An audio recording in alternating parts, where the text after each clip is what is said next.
അസ്സലാമു അലൈക്കും വറഹ്മത്തുള്ളാഹി വബറകാതുഹു.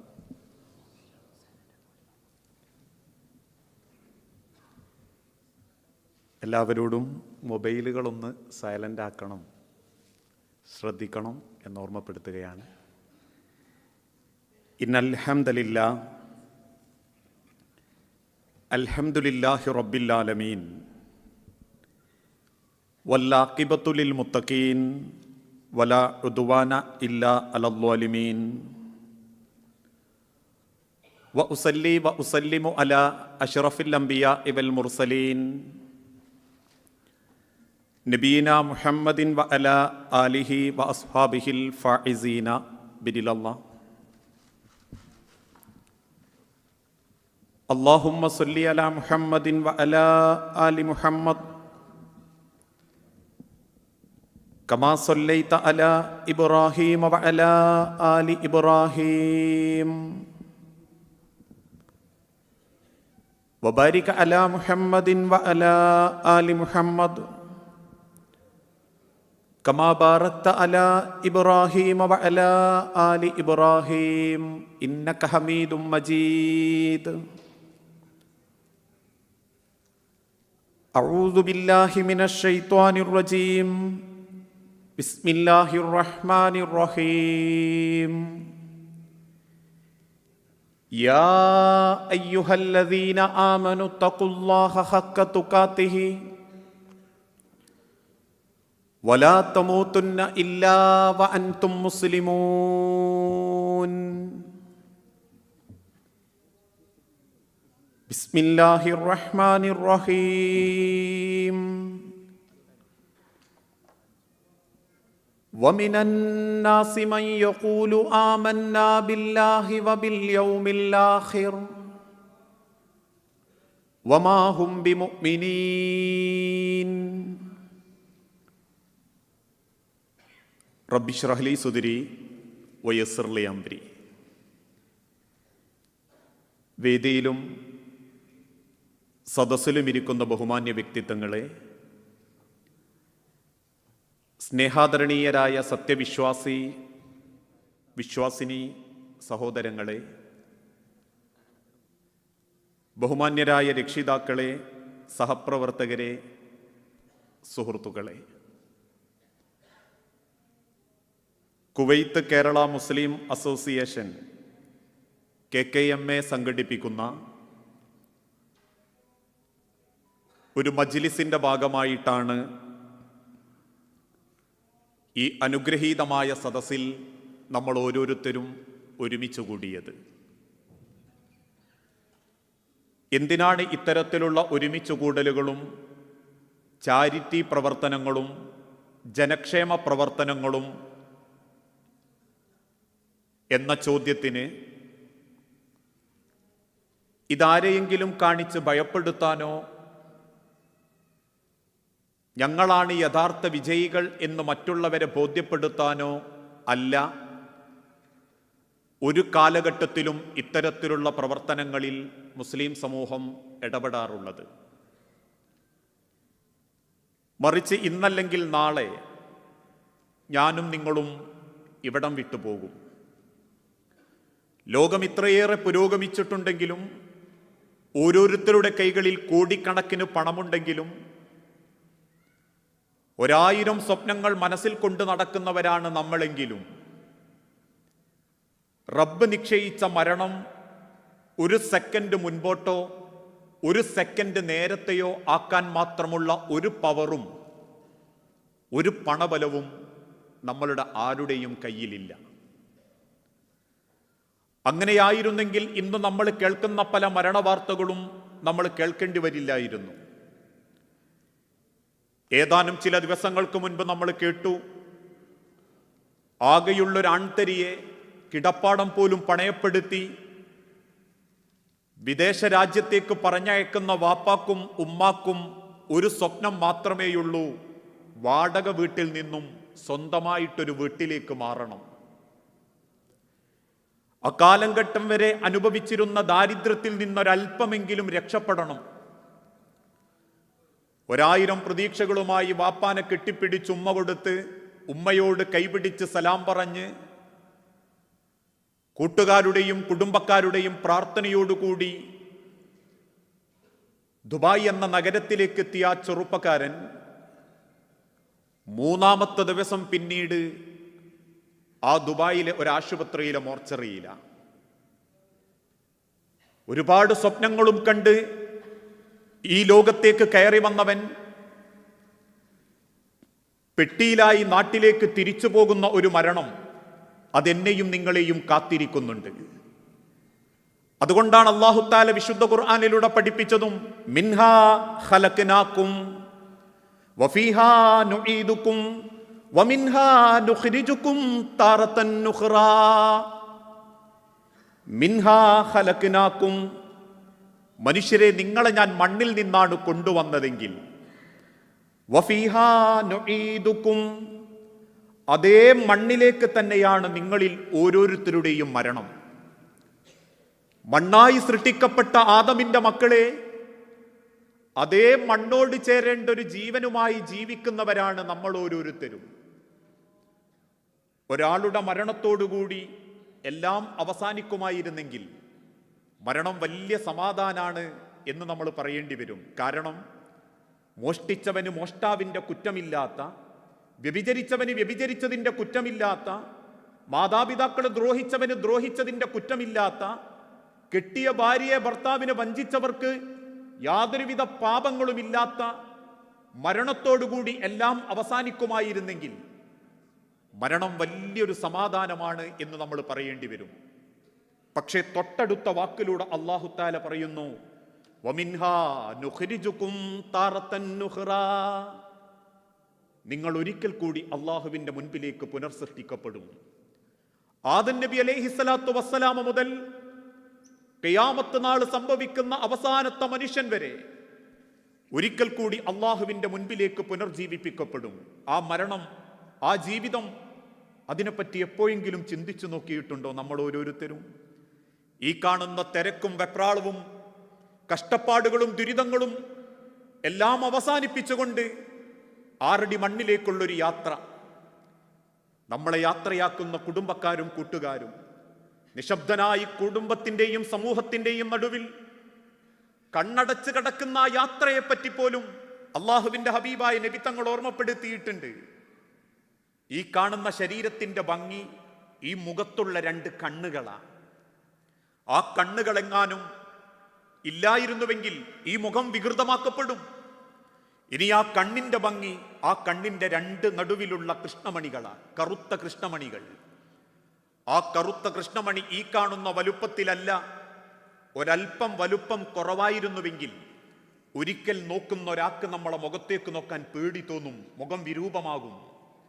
ഇനി ആ കറുത്ത കൃഷ്ണമണിക്ക് പകരം പടച്ചറബ് ഒന്നും തന്നില്ലാന്ന് കരുതുക.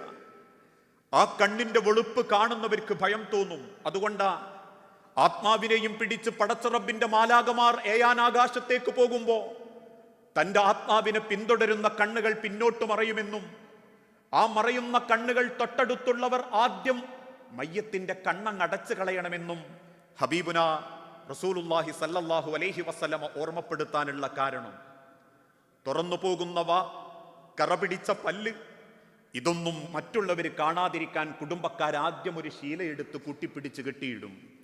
തണുത്തുറഞ്ഞു പോകുന്ന കാലുകൾ 3 കഫം പടവക്കുള്ളിലേക്ക് പിടിച്ചാൽ കിട്ടാതായി പോകുമോ എന്ന ഭയം കാരണം 2 തള്ളവിരലുകൾ പിടിച്ചാദ്യമേ ഒരു ശീലക്കഷണം കൊണ്ട് കെട്ടിയിടും. പിന്നീട് ഒരു വെളുത്ത തുണിയുടെ താഴെ ലോകം വെട്ടിപ്പിടിക്കാൻ മത്സരിച്ചോടിയവനും കയ്യിൽ കാലണയില്ലാത്തവനും സർവ പ്രതീക്ഷകളും അവസാനിപ്പിച്ച് ഒരു വെള്ളത്തുണിയുടെ താഴെ കിടക്കുന്നൊരു മരണം, സഹോദരങ്ങളെ, എന്നെയും നിങ്ങളെയും കാത്തു നിൽക്കുന്നുണ്ട്. അവസാനം അന്ന് വരെ ഒറ്റക്ക് കുളിച്ച നമ്മളെ 4-5 ആളുകൾ മറക്കുള്ളിൽ കൊണ്ടുപോയി കുളിപ്പിക്കും.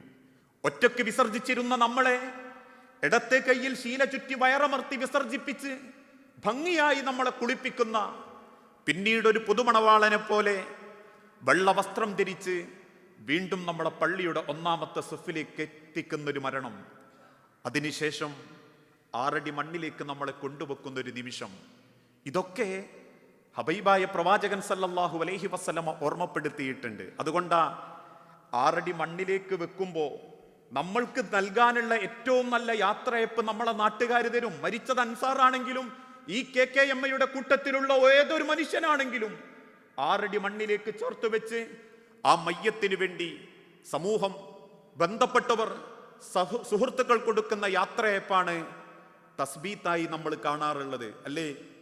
6 അടി മണ്ണിലേക്കൊരു മയ്യത്തിറക്കി വെച്ച് അതിൻ്റെ മേലെ ഒരു സ്ലേബ് ഇടും. ഒരു തരി മണ്ണ്, മനുഷ്യരെ, ഒരു തരി മണ്ണ് നിങ്ങളെ ശരീരത്തിലേക്ക് വീഴാതിരിക്കാൻ സർവ്വദ്വാരങ്ങളും പേപ്പറുകളെ കൊണ്ടും ഇലകളെ കൊണ്ടും അടച്ചു കളഞ്ഞ് ആ 6 അടി മണ്ണിന്റെ മേലയിലേക്ക്, ആ മയ്യത്തിന്റെ മുകളിലേക്ക് ഓരോരുത്തരും മണ്ണ് വാരിയിടും. 3-ാമത്തെ പിടി മണ്ണ് ആ കബറിന്റെ മേലേക്ക് ഇടുമ്പോൾ ഒരു ഭാഗത്തു നിന്നൊരാൾ ചൊല്ലിത്തുടങ്ങിയിട്ടുണ്ടാകും നമുക്കുള്ള യാത്രയപ്പ്. ആ യാത്രയപ്പാണ് തസ്ബീത്ത്. അല്ലാഹുമ്മ സബ്ബിതുഹു ഇൻദ സുആൽ, അല്ലാഹുമ്മ അൽഹിംഹുൽ ജവാബ്, അല്ലാഹുമ്മ ജാഫിൽ ഖബ്റ അൻ ജംബി, അല്ലാഹുമ്മ ഇഗ്ഫിർ ലഹു വർഹംഹു, അല്ലാഹുമ്മ ആമിൻഹു മിൻ കുല്ലിൽ ഫസ്, അല്ലാഹുമ്മ അല്ലാഹുവേ സബ്ബിതുഹു ഇൻദ സുആൽ, ഈ ഖബർ കിടക്കുന്നതിന്റെ വാപ്പയാ, നിന്റെ ഉമ്മയാ, ഇന്നലെ വരെ തോളൊപ്പിച്ച് മടമ്പൊപ്പിച്ചിരുന്ന് നമസ്കരിച്ചിരുന്ന എന്റെ കൂട്ടുകാരനാ, ഇന്നലെയും കൂടി എന്റെ റൂമിൽ എന്നോട് സംസാരിച്ച എന്റെ സുഹൃത്താ, അതുകൊണ്ട് സബ്ബിതുഹു ഇൻദ സുആൽ, നിന്റെ മുൻപിലേക്ക് വെച്ച മയ്യത്തിന് നീ ധൈര്യം കൊടുക്കണേ നാദാ. അതെന്തുകൊണ്ടാ അങ്ങനെ ചോദിക്കുന്നതെന്നറിയോ? പണം കൊണ്ടും പദവി കൊണ്ടും ദുനിയാവിലെ വിലയുള്ളൂ. പണവും പദവിയും കയ്യിലുണ്ടെങ്കിൽ ഒരാൾ എന്തോടോ എന്ന് ചോദിച്ചാ എന്താക്കണം എന്ന് ചോദിക്കാൻ നമുക്ക് കഴിവുണ്ട്.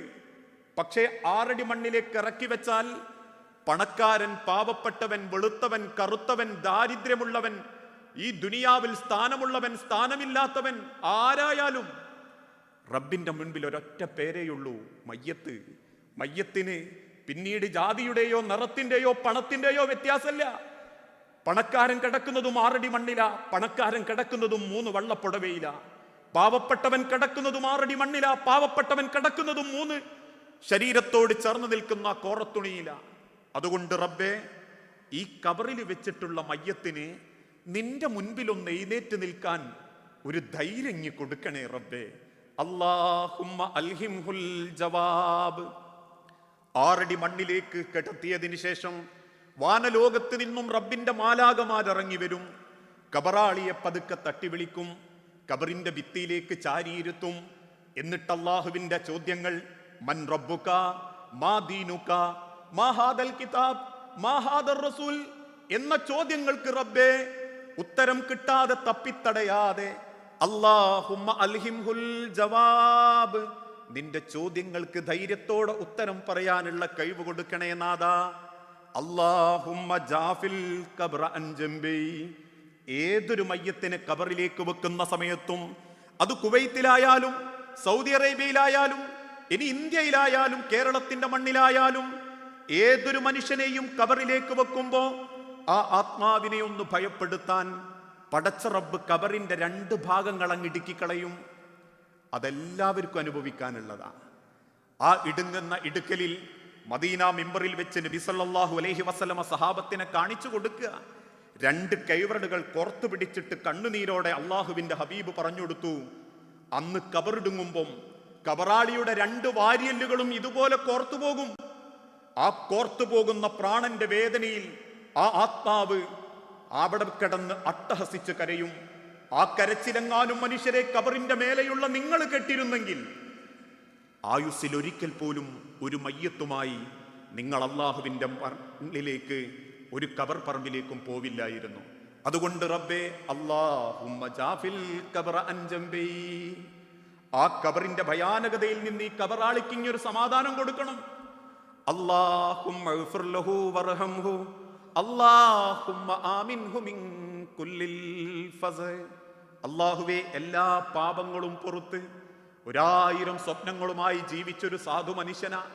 അതുകൊണ്ട് റബ്ബേ, അല്ലാഹുമ്മ ഇഗ്ഫിർ ലഹു വർഹംഹു, നാദാ സർവ പാപങ്ങളും പുറത്ത് സ്വർഗത്തിന്റെ ഒരു കവാടം നീ ആ കബറിലേക്കൊന്ന് തുറന്നു കൊടുക്കണേ പടച്ചോനെ. 10-15 മിനിറ്റ് നേരം. പിന്നെ ആരാ മനുഷ്യരെ നിങ്ങൾ ഈ ഓർക്കാറുള്ളത്?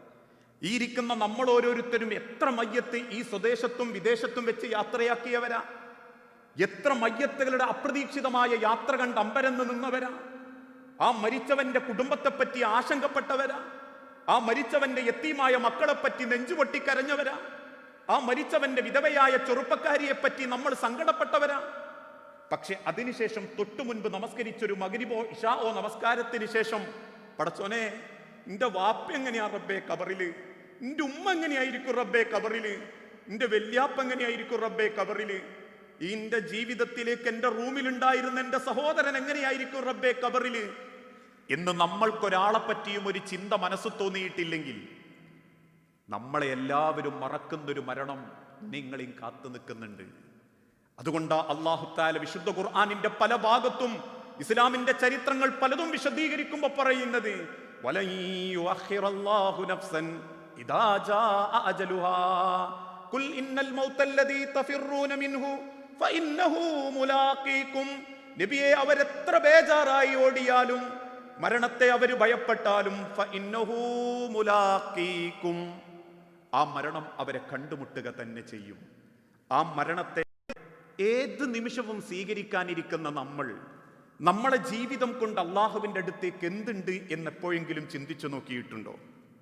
അതുകൊണ്ട് ആ തഴവ കുഞ്ഞു മുഹമ്മദ് മുസ്ലിയാർ പാടി പറഞ്ഞതും ഖബറെന്നു കേട്ടാൽ തൽക്ഷണം ഞെട്ടേണ്ടതാ, അത് കാണുമ്പോൾ വാ വിട്ടു നീ കരയേണ്ടതാ, മേടക്ക് പകരം മാളമാ സുബ്ഹാന റബ്ബി അതിൽ കിടക്കേണ്ടതാണ് അസ്മാന.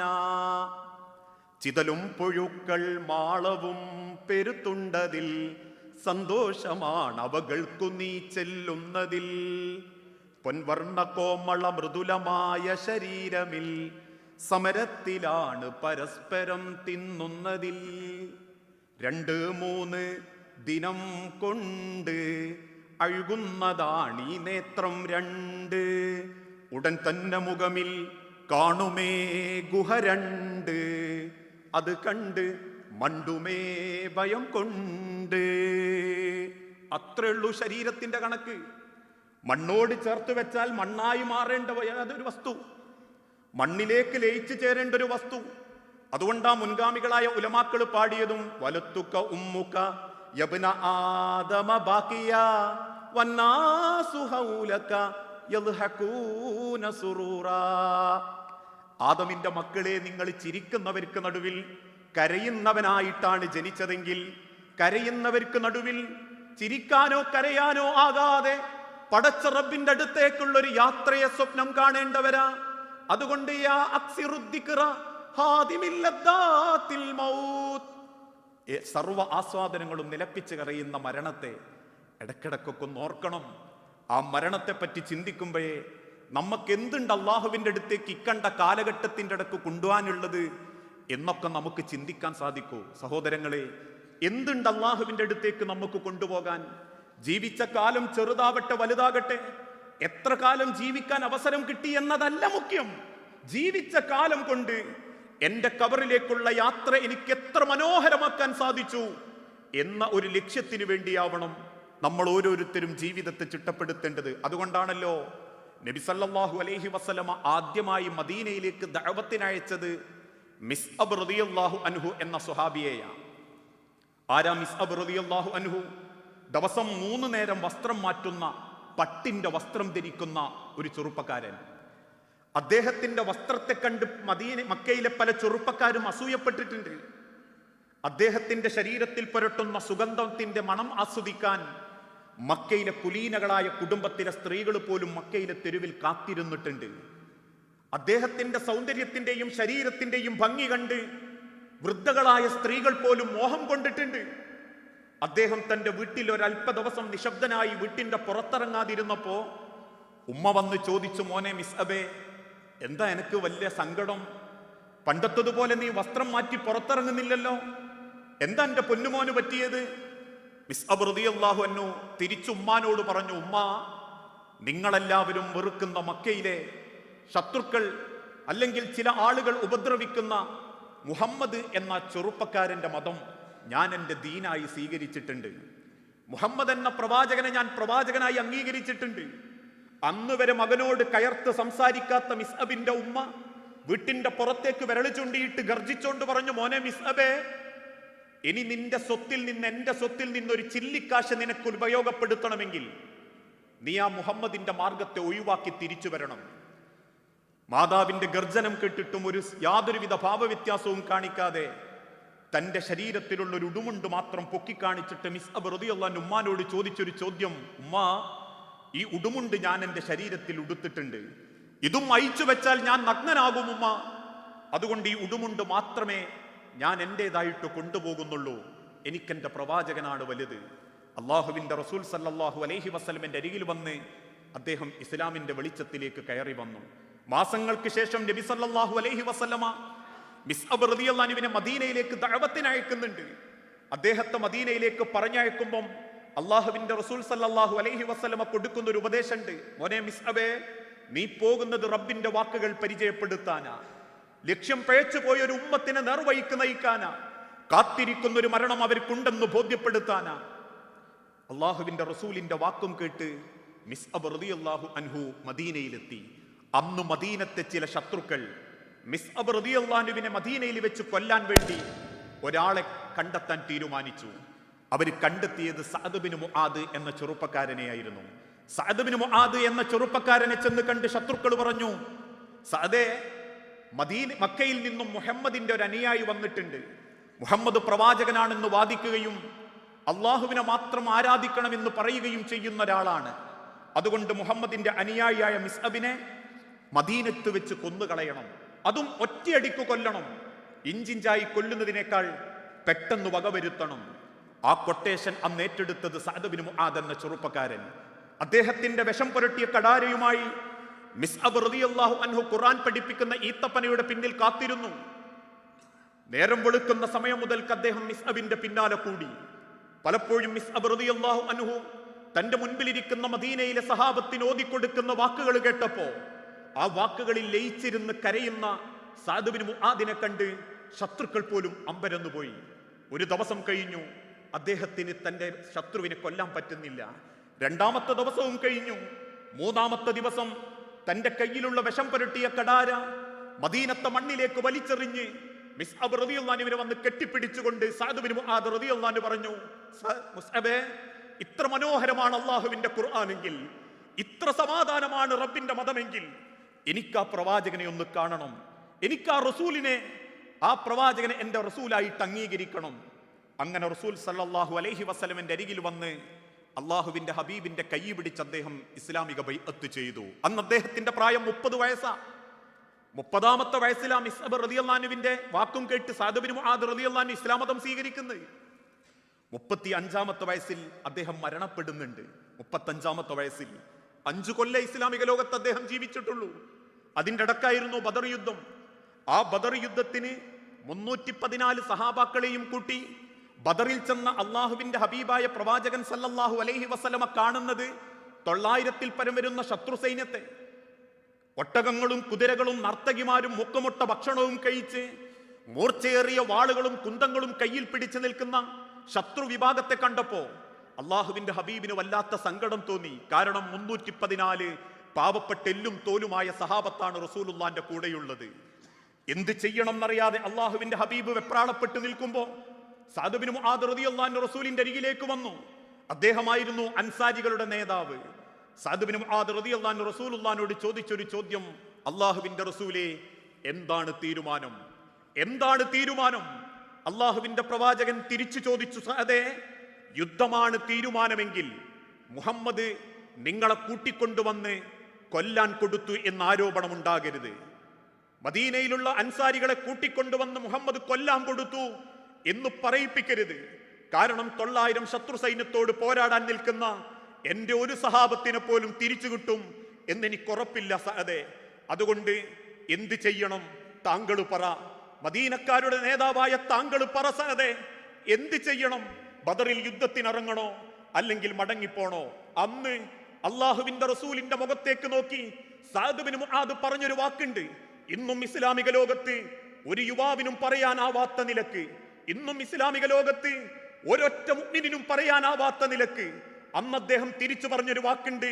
അള്ളാഹുവിന്റെ നബിയെ, പ്രവാചക, സഅദിന്റെ കഴുത്തിന്റെ മുകളിലേക്ക് തല അവിടെ കാണാതിരിക്കുകയും സഅദിന്റെ മയ്യത്തിൽ നിന്ന് മാംസങ്ങൾ കൊത്തിവലിക്കുന്ന കഴുകന്മാരെ താങ്കൾ കണ്ടിട്ടുണ്ടെങ്കിൽ ആ കാഴ്ച കണ്ടാൽ മാത്രമേ താങ്കൾ ബദറിന്ന് തിരിച്ചോടാകൂ. എന്റെ സഅദിന്റെ കഴുത്തിന്റെ മുകളിലേക്ക് തലയുണ്ടെങ്കിൽ, എനിക്കെന്റെ ജീവന്റെ ഒരു മിടിപ്പെങ്കിലും ബാക്കിയുണ്ടെങ്കിൽ നിങ്ങളെ ഞാൻ പൊന്നുപോലെ നോക്കും നബിയെ. എന്നെ കൊന്നിട്ടല്ലാതെ നിങ്ങളെ തൊടാൻ ഞാൻ അനുവദിക്കുകയില്ല. അതുകൊണ്ടാ സഅദ് ബിൻ മുആദ് റളിയല്ലാഹു അൻഹു മരിച്ചപ്പോ, ഷഹീദായപ്പോ അള്ളാഹുവിന്റെ റസൂലുള്ള കണ്ണുനീരോടെ പറഞ്ഞതും സഅദിന്റെ മരണവാർത്ത കേട്ട് അള്ളാഹുവിന്റെ സിംഹാസനം പോലും ഒന്ന് പ്രകമ്പനം കൊണ്ടുപോയിട്ടുണ്ട്.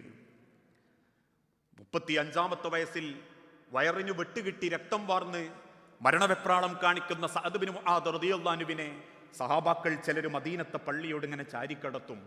വേദനക്കിടയിലും അള്ളാഹുവിന്റെ റസൂലിനെ കാണാതിരിക്കാൻ ആ വയറ് പൊത്തിപ്പിടിച്ചിട്ട് സഅദ് ബിൻ മുആദ് റളിയല്ലാഹു അൻഹു പറയുന്നുണ്ട്, എന്റെ മുറിവ് അള്ളാന്റെ ഹബീബ് കാണാൻ പാടില്ല, എന്റെ റസൂൽ എന്നെങ്ങനെ കാണാൻ പാടില്ല. വിവരമറിഞ്ഞ് അള്ളാഹുവിന്റെ പ്രവാചകൻ സല്ലല്ലാഹു അലൈഹി വസല്ലമ ഓടിക്കതച്ച് വരുമ്പോഴേക്കും മദീന പള്ളിയോട് ചാരിക്കടത്തിയ സഅദ് ബിൻ മുആദ് റളിയല്ലാഹു അൻഹു മരിച്ചിട്ടുണ്ടാകും, ഷഹീദായിട്ടുണ്ടാകും. ആ മയ്യത്ത് ഇങ്ങനെ മടിയിൽ വെച്ച് അള്ളാഹിന്റെ റസൂൽ ഇങ്ങനെ കരയുന്നുണ്ട്. അള്ളാഹുവിന്റെ റസൂൽ കരയുമ്പം സഹാബത്ത് ചോദിക്കുന്നുണ്ട്, റസൂലേ എന്തിനാ നിങ്ങൾ കരയുന്നത്? റസൂലുള്ള കണ്ണുനീരോടെ പറഞ്ഞു, ഏതെങ്കിലും ഒരു മയ്യത്തിന് അള്ളാന്റെ കബറിലുള്ള ആ ഇടുക്കത്തിൽ നിന്ന് രക്ഷപ്പെടാൻ പറ്റുമായിരുന്നെങ്കിൽ എൻ്റെ സഅദിനെ പടച്ചവൻ രക്ഷപ്പെടുത്തുകയായിരുന്നു. സഅദിനെ അള്ളാഹു ഇടുക്കത്തിൽ നിന്ന് രക്ഷപ്പെടുത്തുകയായിരുന്നു. ആ ഇടുക്കത്തിൽ നിന്ന് ഒരാൾക്കും രക്ഷപ്പെടാൻ സാധിക്കുകയില്ല. മയ്യത്തുമെടുത്ത് മറമാടാൻ ചെന്ന് 6 അടി മണ്ണിലേക്ക് ആ മയ്യത്തിറക്കി വെച്ച് ആ സെക്കൻഡ് വരെ കരയുന്ന അള്ളാഹുവിന്റെ തിരുദൂതൻ പിന്നീട് ആകാശത്തേക്ക് നോക്കി ഇങ്ങനെ ചിരിക്കും. കണ്ടു നിൽക്കുന്ന സഹാബാക്കൾ ചോദിക്കും, റസൂലേ നിങ്ങൾ എന്തിനാ ഇപ്പൊ ചിരിച്ച്? ഇതുവരെ കരഞ്ഞങ്ങൾ എന്തിനാ നബിയെ ചിരിച്ച്? നബി സല്ലല്ലാഹു അലൈഹി വസല്ലമ തിരിച്ചു പറഞ്ഞു, ഏതൊരാത്മാവിനെയും കബറിൽ നിന്നും റബ്ബിന്റെ അടുത്തേക്ക് കൊണ്ടുപോകാൻ അള്ളാഹു ചില മലക്കുകളെ കബറിൽ നിശ്ചയിക്കും. ആ മലക്കുകളുടെ എണ്ണം നിശ്ചയിക്കുന്നത് ജീവിച്ചിരിക്കുന്ന കാലത്ത് അവൻ ചെയ്ത സൽക്കർമ്മങ്ങളെ കൊണ്ടാ. അവൻ സൽക്കർമ്മങ്ങൾ എത്ര ചെയ്തിട്ടുണ്ടോ ആ അളവിനനുസരിച്ച് അള്ളാഹു കബറിൽ അവനെ ആദരിക്കും. ചിലരുടെ ആത്മാവ് കൊണ്ടുപോകാൻ 1-2 മലക്കേ ഉണ്ടാകൂ, ചിലർക്ക് 10 മലക്കേ ഉണ്ടാകൂ, ചിലർക്ക് 100 മലക്ക് കിട്ടി എന്ന് വരാം, ചിലർക്ക് 1000 മലക്കുകൾ കൂടെ പോന്നെന്ന് വരാം. പക്ഷേ സഹാബത്തെ, എന്റെ സഅദിന്റെ മയ്യത്ത് ഞാൻ വെച്ചപ്പോ ആ കബറിൽ നിന്നും അള്ളാഹുവിന്റെ അരികിലേക്ക് കൊണ്ടുപോകാൻ വേണ്ടി ആ കബറിൽ പടച്ചോൻ ഒരുക്കി നിർത്തിയത് എത്ര മലക്കുകളെയാണെന്നറിയോ? നിന്റെ സഅദിനെ കൊണ്ടുപോകാൻ പടച്ചോൻ ഒരുക്കി വെച്ചത് 70,000 മലക്കുകളെയാ. 70,000 മലക്കുകളുടെ അകമ്പടിയോടെ അള്ളാഹുവിന്റെ അരികിലേക്ക് പോകുന്ന സഅദിനെ കണ്ടപ്പോ ഞാൻ അറിയാണ്ടൊന്ന് ചിരിച്ചു പോയതാ സഹാബത്തെ. 70,000 മലക്കുകൾ. 5 കൊല്ലം അദ്ദേഹം ഇസ്ലാമിക ലോകത്ത് ജീവിച്ച് 30-ാം വയസ്സിൽ ഇസ്ലാം മതം സ്വീകരിച്ചു. 35-ാമത്തെ വയസ്സിൽ അദ്ദേഹം ഷഹീദായി. 5 കൊല്ലം കൊണ്ട് 70,000 മലക്കുകളുടെ അകമ്പടി സഅദ് ബിൻ മുആദ് റളിയല്ലാഹു അൻഹുവിന് കിട്ടിയിട്ടുണ്ടെങ്കിൽ സഹോദരങ്ങളെ, 10ഉം 20ഉം 25ഉം 30ഉം 35ഉം 50ഉം കൊല്ലം ജീവിക്കാൻ കിട്ടിയിട്ടും ഒരു 10 മലക്കിന്റെ ഇങ്ങളെയും കബറിൽ കാത്തു നിൽക്കുന്ന ഉറപ്പില്ലെങ്കിൽ എന്ത് സമ്പാദിച്ചു എന്നാ അവകാശപ്പെടുന്നത്? ഈ ദുനിയാവിലെ പണമോ, ഈ ദുനിയാവിലെ സുഖസൗകര്യങ്ങളോ, മോഹിച്ചു വാങ്ങിയ വീടോ, 10 സെന്റ് സ്ഥലോ, പഠിപ്പിക്കുന്ന മക്കളോ, ഉണ്ടെന്ന് അവകാശപ്പെടുന്ന പേരക്കുട്ടികളോ, അതൊക്കെ ദുനിയാവിലെ കേവലം അലങ്കാരം മാത്രമാണെന്ന് ആവർത്തിച്ച് അല്ലാഹു പഠിപ്പിച്ചിട്ടില്ലേ? നബിയെ, എണ്ണി അവർ തിട്ടപ്പെടുത്തിക്കൊണ്ടിരിക്കുന്നത് ആ പണമാണെങ്കിൽ അവരോട് പറഞ്ഞേക്കണം, റസൂലേ, ഹത്താ സുർത്തുമുൽ മഖാബിർ, കബറിലേക്ക് ചേർത്ത് വെച്ച് അവരുടെ വായകളിലേക്ക് മണ്ണ് നിറയുന്ന കാലം വരെ അവരെണ്ണി തിട്ടപ്പെടുത്തിയാലും ആ പണം അവരെ രക്ഷപ്പെടുത്തുകയില്ല. ആ പണം അവർക്ക് ശാശ്വത ജീവിതം നൽകുകയില്ല. ഇനി അതല്ല, മക്കളെ പഠിപ്പിച്ചതും മക്കളെ കെട്ടിച്ചതും മക്കൾക്ക് വിദ്യാഭ്യാസം കൊടുത്തതൊക്കെയാണ് അവർക്ക് പോരിശയെങ്കിൽ അൽമാലു വൽ ബനൂന സീനത്തുൽ ഹയാത്തി ദുനിയ, അതൊക്കെ ദുനിയാവിലെ അലങ്കാരങ്ങൾ മാത്രമാണെന്നും അതിനുവേണ്ടി ജീവിക്കാനല്ല റബ്ബ് അവരെ പഠിപ്പിച്ചതെന്നും പാരത്രിക ലോകത്തേക്ക് സമ്പാദിക്കാനാണ് ഒരു വിശ്വാസി ഏറ്റവും കൂടുതൽ പരിശ്രമിക്കേണ്ടതെന്നും ആവർത്തിച്ച് അവരെ പഠിപ്പിച്ചിട്ടും റസൂലേ, റബ്ബിന്റെ ദീനിനെ നെഞ്ചോട് ചേർത്ത് വെക്കാത്തവരായി പോയി അവർ എന്നല്ലാഹു പരിചയപ്പെടുത്തുന്ന റബ്ബ് വെറുത്ത ആളുകളുടെ കൂട്ടത്തിലാണോ നമ്മൾ ഉൾപ്പെടുക എന്ന് നമ്മളൊക്കെ ഒന്ന് ചിന്തിച്ചു നോക്കണം. കാരണം ഒരു നല്ല വിശ്വാസം ഇന്ന് നമ്മളിൽ പലർക്കും ഇല്ല. ഒരു നല്ല സ്വഭാവം, ഒരു നല്ല കുടുംബം, ഒരു നല്ല സാമ്പത്തികം, ഇതിലേത് രംഗത്താ റബ്ബിന്റെ ചോദ്യത്തിന് ഞാനും നിങ്ങളും മനസമാധാനത്തോടെ ഉത്തരം കൊടുക്കുക? വിശ്വാസ രംഗത്ത് പോലും അള്ളാഹുവിൽ വിശ്വാസമുണ്ടെന്ന് പറയുന്ന നമ്മളിൽ റബ്ബ് പാടില്ലെന്ന് പറയുന്ന പലതും നമ്മൾ ചെയ്യാറുണ്ട്. ആരാണ് ഏറ്റവും നല്ല വിശ്വാസി എന്ന ചോദ്യത്തിന് ലോകത്തിന്റെ ഹബീബായ നബി തങ്ങൾ പറഞ്ഞൊരു വാക്ക്, നെറ്റിത്തടത്തിലെ നിസ്കാരത്തായമ്പും ഉടുക്കുന്ന പർദ്ദയുടെയും അളവുകോലല്ല. ഇത്തഖുൽ മഹാരിമ ഫതകുൻ അബദൻ നാസ്. അള്ളാഹു ഹറാമാക്കിയ കാര്യങ്ങളിൽ നിന്ന് കഴുത്തു മുറിച്ചു മാറ്റേണ്ടി വന്നാലും ആ ഹറാമ് ചെയ്യാതെ റബ്ബിനെ ഭയപ്പെടുന്ന ആളുകൾ ഇന്നതില്ല. ഇല്ലെന്ന് ഞാൻ പറയുമ്പം എന്നോട് നിങ്ങൾക്ക് വെറുപ്പ് തോന്നുന്നുണ്ടെങ്കിലും 5 വക്ത് നിസ്കരിക്കുന്ന ഒരാള് പലിശയിൽ ഇടപെടുന്നുണ്ട്, ലോൺ എടുക്കുന്നുണ്ട്, വട്ടിപ്പലിശക്ക് വാങ്ങുന്നുണ്ട്, ലോൺ എടുത്ത് കുടുംബം ഉണ്ടാക്കുന്നുണ്ട്, പെണ്ണുങ്ങളുടെ പണ്ടം പണയം വെക്കുന്നുണ്ട്, പലിശ വാങ്ങുന്നവൻ, എഴുതുന്നവൻ, രേഖപ്പെടുത്തുന്നവൻ, സാക്ഷി നിൽക്കുന്നവൻ, കൊടുക്കുന്നവൻ എന്നൊക്കെ ആവർത്തിച്ച് പഠിച്ചിട്ടും ആ ഹറാമിൽ നിന്ന് രക്ഷപ്പെടാൻ എന്നെ ഒന്ന് സഹായിക്കണേ റബ്ബേ എന്ന് പ്രാർത്ഥിക്കാൻ പോലും നമുക്ക് സാധിക്കുന്നില്ലെങ്കിൽ, അള്ളാഹു പഠിപ്പിച്ച, അള്ളാഹുവിനെ അറിയേണ്ട പ്രകാരം അറിഞ്ഞ വിശ്വാസികളല്ല നമ്മളിൽ പലരും. റബ്ബിനെ തിരിച്ചറിയാൻ നമ്മളിൽ പലർക്കും സാധിച്ചിട്ടില്ല. അള്ളാഹു എന്ത് നിഷിദ്ധമാക്കിയോ അതൊക്കെ നമ്മൾ പ്രവർത്തിച്ചു കൊണ്ടിരിക്കുന്ന ഒരു കാലഘട്ടം അല്ലേ? ആലോചിച്ചു നോക്കൂ. ഓരോ രംഗത്തും അള്ളാഹു എന്ത് പാടില്ലെന്ന് പറഞ്ഞോ അതൊക്കെ ചെയ്യുന്നൊരു രീതി. ഏറ്റവും ലേറ്റസ്റ്റ് ആയിട്ട് നമ്മൾ ഇന്ന് എങ്ങനെ ചിന്തിച്ചാൽ മതി? ഹബീബായ പ്രവാചകൻ സല്ലല്ലാഹു അലൈഹി വസല്ലം ഒരിക്കൽ പറഞ്ഞു, ലഅനത്തുല്ലാ, അള്ളാഹു ശപിച്ചിരിക്കുന്നു. ആരെ? അന്നാമിസാത്തു വൽ മുതനമ്മിസാത്തു, ചുണ്ടിൽ ചായം തേക്കുന്നവളെയും ചായം തേക്കാൻ ഇരുന്നു കൊടുക്കുന്നവളെയും, അൽ വാസിമാത്തു, പിരികം വടിക്കുന്നവളെയും, വൽ മുതവസ്സിമാത്തു, പിരികം വടിക്കാൻ ഇരുന്നു കൊടുക്കുന്നവളെയും. ഇന്നത്തെ സമൂഹത്തിന്റെ പലരുടെയും ജീവിതത്തിൽ മദ്രസ കാലഘട്ടത്തിലെ മക്കൾ പോലും ചുണ്ടിൽ ചായം തേച്ചും പിരികം വടിച്ചും ജീവിക്കുമ്പോൾ, മുതിർന്ന കല്യാണപ്രായത്തിലെത്തുന്ന സമയത്ത് പോലും ആ പെൺകുട്ടിയെ ഒരുക്കാൻ വേണ്ടി ബ്യൂട്ടീഷ്യന്മാർ കയറി നിരങ്ങുന്ന കുടുംബമാണെങ്കിൽ അറിഞ്ഞിട്ടില്ല ഞാനും നിങ്ങളും റബ്ബിനെ, മനസ്സറിഞ്ഞ് സ്നേഹിച്ചിട്ടില്ല.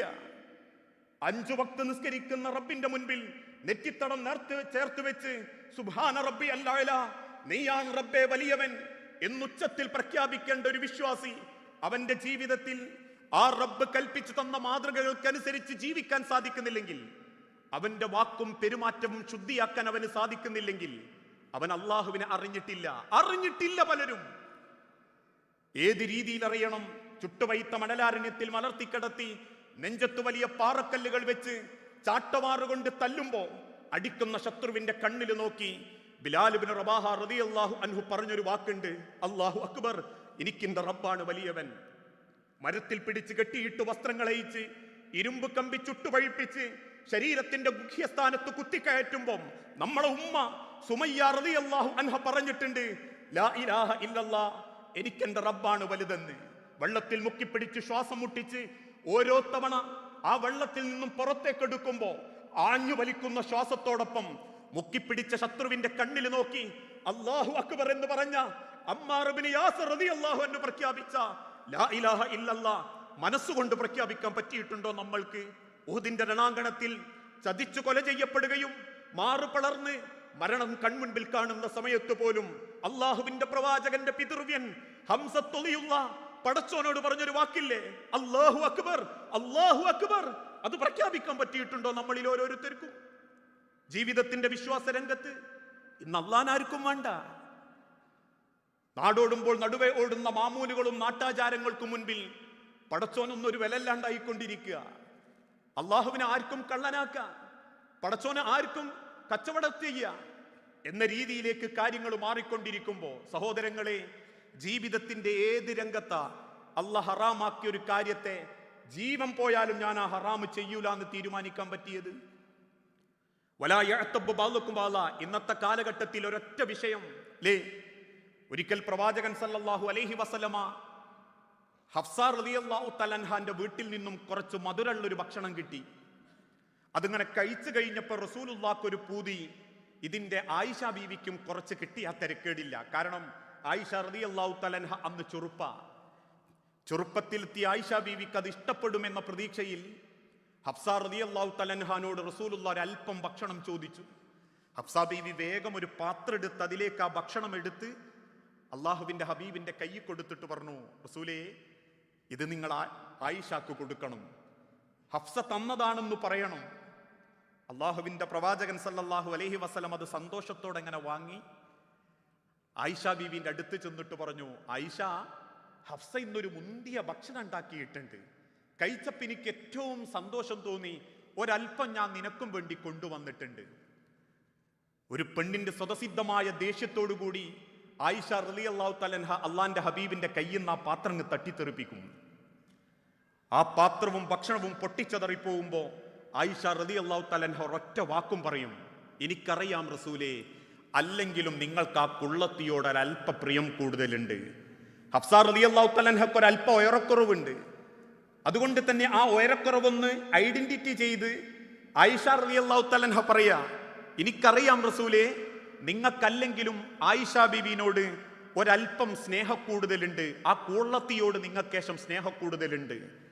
കുനിഞ്ഞിരുന്ന് പാത്രങ്ങൾ പൊട്ടിച്ചതറിയത്, ഒരക്ഷരം ശബ്ദിക്കാതെ പാത്രങ്ങൾ പെറുക്കി വെക്കുന്ന റസൂലുള്ളാഹി സല്ലല്ലാഹു അലൈഹി വസല്ലമ ആ വാക്ക് കേട്ടപ്പം എഴുന്നേറ്റ് നിന്ന് പറഞ്ഞു, ആയിഷ, ഭക്ഷണം പൊട്ടിച്ചു കളഞ്ഞ ആയിഷ ബീവി റളിയല്ലാഹു തആല അൻഹയോട് കോപിക്കാത്ത അല്ലാഹുവിന്റെ ഹബീബായ നബി തങ്ങള് ആ പാത്രം പൊട്ടിച്ചതിന്റെ ഒരു കുറ്റം പോലും ആയിഷ ബീവിന്റെ മുഖത്ത് നോക്കി പറയാത്ത നബി തങ്ങള് ആയിഷ ബീവിന്റെ ആ വാക്ക് കേട്ടപ്പോ എഴുന്നേറ്റ് നിന്നിട്ട് പറഞ്ഞു, ആയിഷ, ആ പൊട്ടിപ്പോയ പാത്രം ഒരുപക്ഷെ ഹഫ്സ ക്ഷമിച്ചേക്കും, ചതറിപ്പോയ ഭക്ഷണത്തിന്റെ കുറ്റവും ഒരുപക്ഷെ അള്ളാഹു പുറത്തേക്കും. എങ്കിലും ആയിഷ, നീ ആ പറഞ്ഞ കുള്ളത്തി എന്ന വാക്ക്, ആ വാക്ക് കടലിൽ കലക്കിയാൽ കടല് പോലും നശിച്ചു പോകും ആയിഷ, കടലിലുള്ളത് പോലും നശിച്ചു പോകും ആയിഷ, നീ അത് പറയാൻ പാടില്ലായിരുന്നു ആയിഷ. അത്ര ഗൗരവത്തോടെ ഇസ്ലാം പഠിപ്പിച്ചു. ഒരാളുടെ സ്വകാര്യതയിലേക്ക് ഒളിഞ്ഞു നോക്കരുത്, ബോഡി ഷെയ്മിങ് നടത്തരുത്, പരദൂഷണം പറയരുത്, കുത്തുവാക്കുകൾ ഉപയോഗിക്കരുത്, ഏഷണി കൂട്ടരുത്, ഊഹിച്ച് സംസാരിക്കരുത്. ഇന്നെന്താ നമ്മളെയൊക്കെ അവസ്ഥ? മരം കയറാൻ അറിയുന്ന ഒരു കുരങ്ങന് തളപ്പട്ട ഏണി കൊടുത്തതുപോലെ സോഷ്യൽ മീഡിയ കൈ കിട്ടിയപ്പം ആരെ പച്ചിറച്ചിയും തിന്നാൻ പറ്റും, മനസ്സ് തോന്നുന്ന ഏത് കാര്യങ്ങളും എഴുതി വിടാൻ പറ്റും, സദാചാരത്തിന്റെ ഗുണ്ടായിസം പറഞ്ഞ് ആൾക്കാരെ മരത്തിൽ പിടിച്ച് കെട്ടിയിട്ട് തല്ലിക്കൊല്ലാൻ പറ്റും. കൊന്നതും പോരാഞ്ഞിട്ട് ആ കുടുംബത്തെ സമൂഹത്തിന്റെ മുൻപിൽ വാരിത്തിന്നാൻ വേണ്ടി വാട്സപ്പിലും ഫേസ്ബുക്കിലും ഇട്ട് കുടുംബത്തിന്റെ അടിവേരറുക്കും അല്ലേ?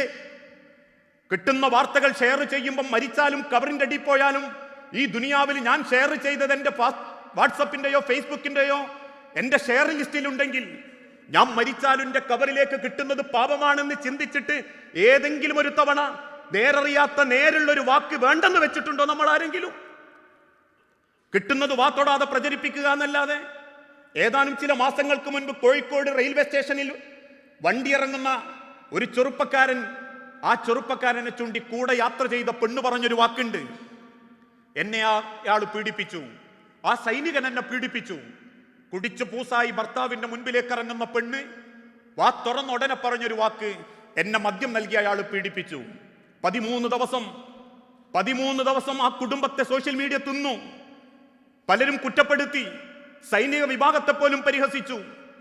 അവസാനം 13ാമത്തെ ദിവസത്തിന്റെ ഇടയ്ക്ക് ആ കുടുംബവും കുടുംബത്തിലെ മക്കളും ഭാര്യയും അച്ഛനും അമ്മയും നെഞ്ചുപൊട്ടി ജീവിച്ചു. കിട്ടിയവർ വാട്സപ്പിലൂടെ അന്യന്റെ ജാതി നോക്കി ഷെയർ ചെയ്തു. അതാണല്ലോ ഇപ്പൊ മുഖ്യം. അവസാനം 13ാമത്തെ ദിവസം വൈദ്യപരിശോധനയിൽ തെളിയിക്കപ്പെട്ടു, ആ പെണ്ണിന്റെ ഒരു രോമം അനങ്ങിയിട്ടില്ല, ഒരു രോമം തൊട്ടിട്ടില്ല. പിന്നെന്തിനാ പെണ്ണ് കള്ളത്തരം പറഞ്ഞത്?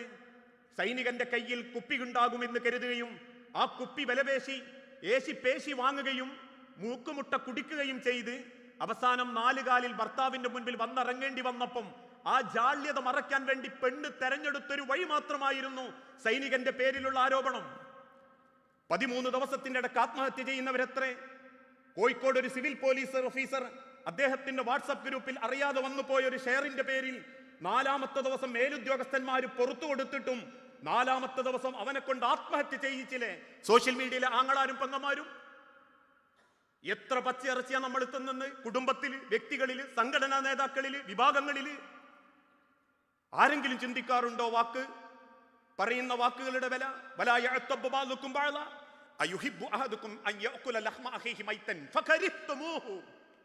മരിച്ചു കിടക്കുന്ന സഹോദരന്റെ പച്ചയിറച്ചി വാരിത്തിന്നാൻ നിങ്ങൾക്ക് എത്ര വെറുപ്പുണ്ടോ അതുപോലെ വെറുക്കണം. മറ്റൊരാളുടെ കുറ്റം പറയുമ്പം അത് നിങ്ങൾക്ക് നിഷിദ്ധമാ, ഹറാമാ, പറയാൻ പാടില്ല. നിങ്ങൾ ആലോചിച്ചു നോക്കൂ, ഏത് രംഗത്താ?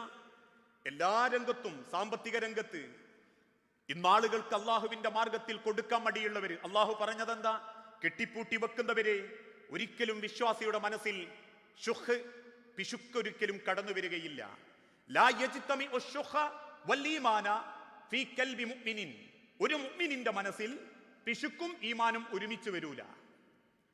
ഇന്നാളുകൾക്ക് ഈമാൻ ഉണ്ട്, കൊടുക്കാൻ മടിയാ. അതാണ് ഞാൻ ഈ പറഞ്ഞതും ഈമാനിന്റെ കുറവ്. ആൾക്ക് നല്ല ഈമാനുണ്ട്, നിസ്കരിക്കുന്നതിലും നോമ്പ് വെൽക്കുന്നതിലും. ഞാൻ എൻ്റെ ഒരു പ്രസംഗത്തിൽ തന്നെ പറഞ്ഞിട്ടുണ്ട്, നിസ്കാരത്തിനും നോമ്പിനും പടച്ചോൻ പൈസ നിശ്ചയിക്കാത്തത് നമ്മളെ വലിയ ഭാഗ്യ.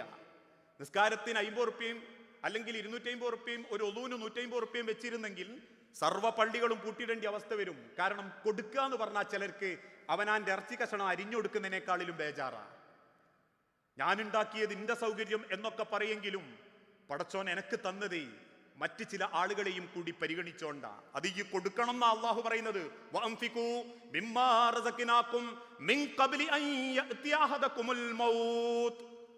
നിന്റെ മരണം തേടിയെത്തുന്നതിന്റെ മുൻപ് എൻ്റെ ഒരു നിക്ഷേപമായിട്ട് ആൾക്കാർക്ക് കൊടുക്കാതെ കെട്ടിപ്പൂട്ടി വെച്ചത് ഉണ്ടാവാൻ പാടില്ല. ഇത് കേട്ടപ്പം സഹാബാക്കൾ എന്തും കൊടുക്കാൻ തയ്യാറായി. കൊടുക്കാനില്ലാത്തവര് റസൂലുള്ളാന്റെ മുൻപിൽ വന്ന് കരഞ്ഞു. അവരോട് റസൂലുള്ള ചോദിക്കുന്നുണ്ട്, എന്തിനാ കരച്ചില്? ഒന്നുമില്ല റസൂലെ കൊടുക്കാൻ. റസൂലുള്ള ചോദിച്ചു, ഒന്നുമില്ലേ? ഇല്ല നബിയെ. എങ്കിൽ നിങ്ങൾ പുഞ്ചിരിച്ചാ മതി. പുഞ്ചിരി സ്വതക്കയാ. ഒന്നുമില്ലാത്തവനോട് പുഞ്ചിരി, ഒരു വകുപ്പുള്ളവനോട് അതിൽ നിന്ന് കൊടുക്കാൻ. അതുകൊണ്ടാ ഇസ്ലാമിക ലോകത്തേക്ക് ചോദിച്ചു, ആരുണ്ട് സഹാബത്തെ ഇസ്ലാമിന് ദാനം തരാൻ? എൻ്റെ പല സഹാബാക്കളും പട്ടിണിയില്ല, എൻ്റെ പല സഹാബാക്കളും ഏറെ ദുരിതത്തില. അതുകൊണ്ട് ആരെങ്കിലും എനിക്ക് കടം തരണം, ഇസ്ലാമിന് കടം തരണം. അബൂബക്കർ റളിയല്ലാഹു അൻഹു വലതുഭാഗത്തിരിക്കുന്നുണ്ട്, ഉമർ റളിയല്ലാഹു അൻഹു ഇടതുഭാഗത്തും ഇരിക്കുന്നുണ്ട്. സഹാബാക്കളൊക്കെ അങ്ങനെ റസൂലുള്ള ആവശ്യപ്പെട്ട വേഗം നോക്കുന്നത് അബൂബക്കർ സിദ്ദീഖ് റളിയല്ലാഹു അൻഹുവിന്റെയും ഉമർ ഇബ്നുൽ ഖത്താബ് റളിയല്ലാഹു അൻഹുവിന്റെയും മുഖത്തേക്കാ. കാരണം അവരെ കൊടുക്കാനുള്ളൂ, ബാക്കി കുറച്ച് സഹാബത്തെ കൊടുക്കാറുള്ളൂ. അതുകൊണ്ട് തന്നെ രണ്ടുപേരെ ഇങ്ങനെ നോക്കുമ്പം അബൂബക്കർ റളിയല്ലാഹു അൻഹു എഴുന്നേറ്റ് അങ്ങോട്ടും നടന്നു, ഉമർ ഇബ്നുൽ ഖത്താബ് എഴുന്നേറ്റ് ഉമറിന്റെ ഭാഗത്തേക്കും നടന്നു. അള്ളാഹുവിന്റെ ഹബീബ് പോലും വല്ലാതെ അത്ഭുതപ്പെട്ടു പോയി. കാരണം എന്ത് ചോദിച്ചാലും എന്തെങ്കിലും ഒന്ന് സഹാബാക്കൾ പറയാറുണ്ട്. ഒന്നെങ്കിൽ സിദ്ദീഖുൽ അക്ബർ പറയും, ഉമർ ഇബ്നുൽ ഖത്താബും പറയും. ഇത് രണ്ടുപേരും നിശബ്ദരായിട്ട് എഴുന്നേറ്റ് പോയി. അള്ളാഹുവിന്റെ റസൂലുള്ള പോലും വല്ലാതെ അങ്ങനെ പ്രയാസപ്പെട്ട് നിൽക്കുമ്പോൾ ഉമർ റളിയല്ലാഹു അൻഹു പിന്നീട് പറയുന്നുണ്ട്, ഞാൻ മിണ്ടാതെ പോകാനുള്ള കാരണം, എന്ന് അള്ളാഹുവിന്റെ റസൂലുള്ള എന്ത് ചോദിച്ചാലും കൂടുതൽ കൊടുക്കുന്നത് അബൂബക്കറാണ്. അബൂബക്കർ സിദ്ദീഖ് കൊടുക്കുന്നതിന്റെ അളവ് അതെപ്പോഴും മേലെങ്ങനെ പൊന്തി നിൽക്കും. ഇപ്രാവശ്യം ഞാൻ കരുതി അബൂബക്കർ കൊടുക്കുന്നതിനേക്കാളും കൂടുതൽ കൊടുക്കണം, അതുകൊണ്ടാണ് ഞാൻ അളവ് പറയാതിരുന്നത്. വീട്ടിൽ ചെന്ന് ഉമർ ഇബ്നുൽ ഖത്താബ് അദ്ദേഹത്തിന്റെ പകുതി സ്വത്ത് എടുത്തു കൊണ്ടുവരും. ആ പകുതി സ്വത്ത് അള്ളാഹുവിന്റെ റസൂലുള്ളാന്റെ കയ്യിലേക്ക് ഇങ്ങനെ ഏൽപ്പിച്ചു കൊടുക്കുമ്പം വലതുഭാഗത്ത് നേരത്തെ ഇരുന്ന അതേ സീറ്റിൽ തലകുനിച്ചിരിക്കുന്ന അബൂബക്കർ റളിയല്ലാഹു അൻഹുവിനെ നോക്കിയിട്ട് ഉമർ ഇബ്നുൽ ഖത്താബ് റളിയല്ലാഹു അൻഹു പറയും, റസൂലേ, ഉമറിന്റെ പകുതി സ്വത്ത് ഇസ്ലാമിന് ദാനമായി തന്നിരിക്കുന്നു. അള്ളാഹുവിന്റെ ഹബീബ് അതിങ്ങനെ വാങ്ങുമ്പം അറിയാണ്ടങ്ങ് കരഞ്ഞു. റസൂലുള്ളാന്റെ കരച്ചിൽ കണ്ടപ്പോൾ ഉമർ റളിയല്ലാഹു അൻഹുവിന് വല്ലാത്തൊരു സങ്കടം. ഉമർ റളിയല്ലാഹു അൻഹു ചോദിക്കും, നബിയേ, ഉമറിന്റെ ദാനധർമ്മം കൊണ്ടാണോ നിങ്ങൾ കരഞ്ഞ്? റസൂലുള്ള പറഞ്ഞു, അല്ല ഉമറേ. പിന്നെന്തിനാ റസൂലേ നിങ്ങൾ കരഞ്ഞ്? അള്ളാഹുവിന്റെ പ്രവാചകൻ വിങ്ങിപ്പൊട്ടി പറയാൻ കിട്ടാതെ സങ്കടത്തോടെ പറഞ്ഞു, ഉമറേ, നിനക്കറിയണോ ഉമറേ, ഇസ്ലാമിന്റെ ആശയവുമായി ഞാൻ ജനങ്ങൾക്കിടയിലേക്ക് ഇറങ്ങുമ്പോൾ അന്നെന്റെ വിശ്വാസത്തിന്റെ പേരിൽ എന്നിൽ വിശ്വസിച്ചിരുന്ന പലരും ക്രൂരമായി പീഡിപ്പിക്കപ്പെട്ടിരുന്നു. എൻ്റെ ബിലാൽ, എൻ്റെ അമ്മാർ, എൻ്റെ ഹുബൈബ്, എൻ്റെ അടിമകളായിരുന്ന നിരവധി സഹാബാക്കൾ. അന്ന് അടിമകൾ പ്രയാസപ്പെടുമ്പോൾ എൻ്റെ കൂടെയുള്ള അബൂബക്കർ എന്ന എൻ്റെ സഹോദരൻ അദ്ദേഹത്തിന്റെ കയ്യിലുള്ള പണം ഉപയോഗിച്ച് അടിമകളെ മോചിപ്പിക്കാൻ തുടങ്ങി. ബിലാലിന്റെ യജമാനന്റെ അരികിൽ ചെന്ന് ചോദിച്ച വില കൊടുത്ത് അദ്ദേഹം ബിലാലിനെ മോചിപ്പിച്ചു. ഹുബൈബിന്റെ യജമാനന്റെ അരികിൽ ചെന്ന് ചോദിച്ച പണം കൊടുത്ത് ആ ഹുബൈബിനെയും മോചിപ്പിച്ചു. മക്കയിൽ പട്ടിണി കിടക്കുന്ന എന്റെ സഹാബത്തിന് ആ മനുഷ്യൻ ഭക്ഷണം കൊടുത്തു. അവസാനം ഇന്ന് ഞാൻ ഇസ്ലാമിന് കടം ചോദിച്ചപ്പോ സ്വന്തം വീട്ടിൽ ചെന്ന് ഒരു ഇരുമ്പിന്റെ കഷണം പോലും എടുക്കാനില്ലാതെ ദരിദ്രനായ മദീനത്തെ പള്ളിയിലെ പട്ടിണിക്കാരുടെ കൂട്ടത്തിലേക്ക് വന്ന ആ പുതിയ അവകാശിയെ കാണണോ ഉമറെ? എനിക്ക് എൻ്റെ അബൂബക്കറിന്റെ കയ്യിൽ ഒരണ പോലും ഇന്നെടുക്കാനില്ലാതെ ഇരിക്കുന്ന ഇരിപ്പാണ് എൻ്റെ അബൂബക്കർ. ആ അബൂബക്കറിനെ കാണുമ്പോൾ ഞാൻ എങ്ങനെയാ ഉമർ സന്തോഷിക്കുക എന്ന് ചോദിക്കുന്നുണ്ട് അള്ളാഹുവിൻ്റെ റസൂൽ സല്ലല്ലാഹു അലൈഹി വസല്ലം. നമ്മളൊന്ന് ചിന്തിച്ചു നോക്കൂ. അത്രമാത്രം പടച്ചോന്റെ മാർഗത്ത് കൊടുക്കുമ്പോൾ നമ്മളുള്ളത് ഇങ്ങനെ ആരും അറിയാണ്ട് ഉള്ളു കൊണ്ടെക്കുക. കൊടുക്കുക എന്ന് പറയുന്നത് ഈമാൻ. നിസ്കരിക്കാനും നോമ്പോൽക്കാനൊന്നും വലിയ ഈമാൻ വേണ്ട. അത് ഞാൻ എൻ്റെ ഭാഷയിൽ പറയാട്ടോ. നിസ്കരിക്കാനും നോമ്പോൽക്കാനൊന്നും വലിയ ഈമാൻ വേണ്ട. അതിന് വലിയ ചെലവൊന്നുമില്ല. പടച്ചോനറിയാം 5 നയാ പൈസ ഇറക്കാൻ വലിയ പിഷ്കുള്ളവനാണ്. ഓൻ്റെ ഈമാനൊന്നും വലിയ ക്വാളിറ്റി ഇല്ല എന്ന് അള്ളാഹു രേഖപ്പെടുത്തി കഴിഞ്ഞിട്ടുണ്ടാകും. അതുകൊണ്ട് ആ റബ്ബ് എന്തു പറഞ്ഞോ അതിൻ്റെ നേരെ മറുഭാഗം ചെയ്യുന്ന ഒരു സമൂഹം. എല്ലാ രംഗത്തും നിങ്ങൾ ആലോചിച്ചു നോക്കൂ. ഏത് രംഗത്താ ഇസ്ലാമിയിൽ അള്ളാഹു താല പറഞ്ഞ മര്യാദകൾ ചെയ്തിട്ടുള്ളത്? പലപ്പോഴും എൻ്റെ പ്രസംഗത്തിൽ തന്നെ നിങ്ങൾ കേട്ടിട്ടുണ്ടാകും വിവാഹ രംഗത്തുള്ള ആർഭാടങ്ങളും ധൂർത്തുകളും അല്ലേ? ഒരു കാലഘട്ടത്തിൽ മുസ്ലിം സമുദായത്തിനിടയിൽ പൈസയുള്ള വാപ്പാര് ആ പണത്തിന്റെ ഹുങ്ക് കാണിക്കാൻ വേണ്ടി പെൺമക്കളെ കഴുത്തിൽ 100-150 പവന് വാങ്ങിയിട്ടു. അവസാനം അന്നത്തെ കാലഘട്ടത്തിലെ വാപ്പാരുടെ ആ ആചാരത്തിന്റെ പേരിൽ പിന്നീട് കണ്ണീര് കുടിച്ചത് മുസ്ലിം ഉമ്മത്തിലുള്ള ഭൂരിപക്ഷ ദരിദ്രരാ. 2-3 പെൺമക്കളുള്ള വാപ്പാരുടെ കിടപ്പാടം പോലും പണയപ്പെടുത്തേണ്ടി വന്നു. തെരുവോരത്ത് തങ്ങേണ്ടി വന്നു. ഇപ്പോഴും ജീവിക്കുന്നില്ലേ നമ്മളെ കൂട്ടത്തില്? പെൺമക്കൾ ഉണ്ടായിപ്പോയതിന്റെ പേരിൽ നെഞ്ചു പൊട്ടിക്കരയുന്ന വാപ്പാരില്ലേ നമ്മളെ കൂട്ടത്തില്? സ്ത്രീധനത്തിന്റെ കണക്ക് പറഞ്ഞ് എഴുന്നേറ്റ് നിൽക്കാൻ പോലും കെൽപ്പില്ലാത്ത മോനെ കൂട്ടിക്കൊണ്ടുപോയി 25 പവനും 5 ലക്ഷം രൂപയും ചോദിക്കുന്ന വാപ്പാരില്ലേ? ഇപ്പോഴും അതിന്റെ പേരിൽ തടിച്ചു നിന്നവരില്ലേ? കേരളത്തിലെ നിരന്തരമായ മുസ്ലിം സമുദായത്തിന്റെ പ്രബോധനം കൊണ്ട് സ്ത്രീധനം എന്ന മഹാവിപത്ത് നമുക്ക് ഒഴിവാക്കാൻ പറ്റിയെങ്കിലും തീർന്നോ? അവിടെ തീർന്നോ മുസ്ലിം ഉമ്മത്തിന്റെ കെട്ടുകഥകള്? ഏതൊക്കെ തരത്തിലുള്ള പുത്തനാചാരങ്ങൾ വന്നു? മൈലാഞ്ചി കല്യാണങ്ങൾ വന്നു, ചുവന്ന കല്യാണങ്ങൾ വന്നു, മഞ്ഞ കല്യാണങ്ങൾ വന്നു. എന്തിന്? കാണാൻ പോകുന്ന പെണ്ണിന്റെ വീട്ടിലേക്ക് കുടുംബത്തിൽ പറന്ന പെൺകുട്ടികളെയും കൂട്ടി ഉമ്മാരെയും കൂട്ടി പർദ്ദട്ടോളും പർദ്ദടാത്തോളും നിക്കാബിട്ടോളും നിക്കാബിടാത്തോളും താലപ്പൊലിയെന്തുന്ന മുട്ടായി സൽക്കാരം നടത്താൻ 50,000-ന്റെയും 25,000-ന്റെയും ഗോപുര മുട്ടായികൾ ഉണ്ടാക്കി മുസ്ലിം ഉമ്മത്തിന്റെ ജീവിത രീതി ആർഭാടമാണെന്ന് കാണിച്ചു കൊടുക്കുന്ന സംസ്കാരത്തിലേക്ക് നമ്മൾ എത്തിയില്ലേ? അതിനേക്കാളേറെ വിവാഹത്തിന്റെ അന്ന് കാണിച്ചു കൂട്ടുന്ന ബർക്കത്തുകളോ ഖൈറുൻ നിക്കാഹി ഐസുറുഹു എന്ന് ആവർത്തിച്ച് ലോകത്തിന്റെ റസൂലുള്ള പഠിപ്പിച്ചിട്ടും ഇന്ന് വിവാഹത്തിന്റെ പേരിൽ ലക്ഷങ്ങൾ പൊടിപൊടിക്കാൻ ബാങ്ക് ബാലൻസ് പോലും ലോൺ എടുത്ത് കാത്തിരിക്കുന്നവരില്ലേ? ഇക്കഴിഞ്ഞ ദിവസം കണ്ണൂർ പട്ടണത്തിൽ കണ്ടില്ലേ നമ്മൾ? ഒട്ടകപ്പുറത്തേറ്റുന്ന മറ്റൊരു കഴുതപ്പുറത്തിനെ പോലെ, ഒരു കഴുതയെ പോലെ ഒട്ടകപ്പുറത്ത് കയറി റോഡ് ബ്ലോക്ക് ചെയ്ത് വിമാനയാത്രക്ക് പോകേണ്ടവരെയും ആശുപത്രിക്കാരെയും നെഞ്ചുപൊട്ടുന്ന വേദനയിൽ സങ്കടപ്പെടുന്ന ആംബുലൻസ് പോലും ബ്ലോക്ക് ചെയ്ത് കരിമരുന്ന് പ്രയോഗം കാണിച്ചു കൊണ്ടിരിക്കുന്ന ഈ പറഞ്ഞ ഒരു തകട്ടല്. അങ്ങനെ പെട്ടെന്ന് തകട്ടുമ്പം കഴിച്ച ഭക്ഷണമൊക്കെ അങ്ങനെ നെഞ്ചുകൂടെ പുറത്തേക്ക് തന്നെ വരും. അങ്ങനെ വരുന്ന സമയത്ത് എനിക്ക് വല്ലാത്ത വേദനയും തോന്നിത്തുടങ്ങി.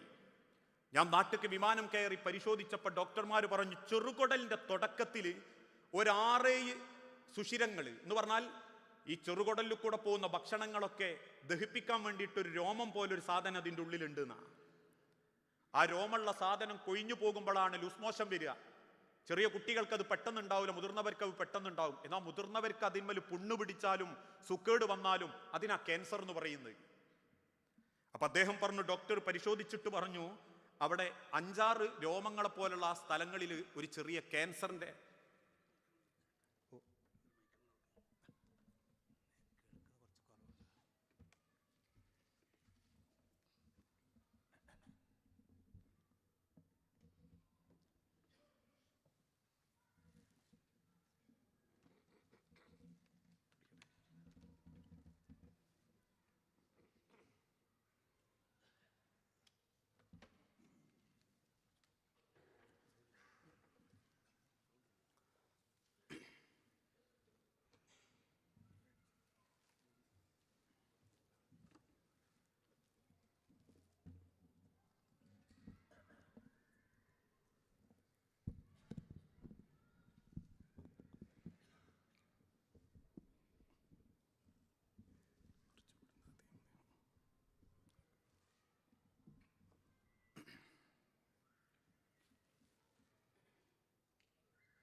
ബിസ്മില്ലാ.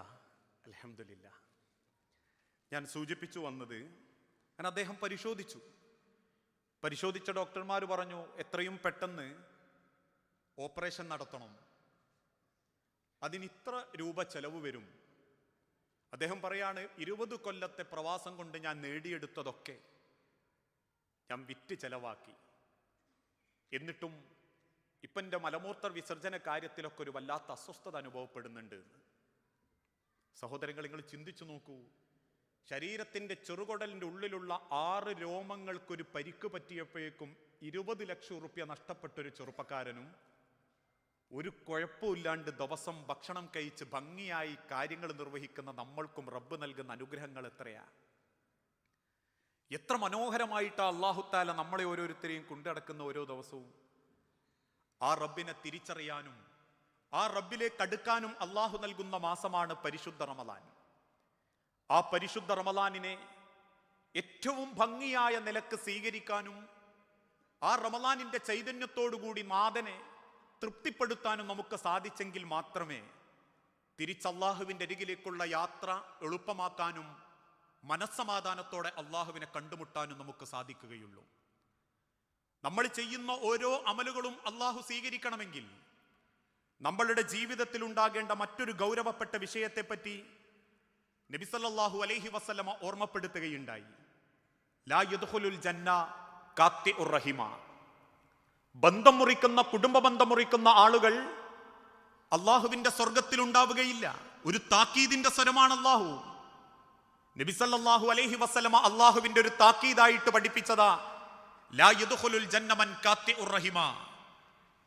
ബന്ധങ്ങൾ അലോഗ്യത്തിലാക്കുകയും തമ്മിൽ പിണങ്ങുകയും മുഖത്തോട് മുഖം നോക്കാതിരിക്കുകയും പറഞ്ഞ സലാം മടക്കാതിരിക്കുകയും പകയും വെറുപ്പും വിദ്വേഷവും മനസ്സിൽ കൊണ്ടു നടക്കുകയും ചെയ്യുന്ന ആളുകൾ, അവരുടെ അമലുകൾക്കൊന്നും അള്ളാഹുവിൻ്റെ അടുത്ത് പ്രത്യേകിച്ച് ഗുണങ്ങൾ ഉണ്ടാവുകയില്ല.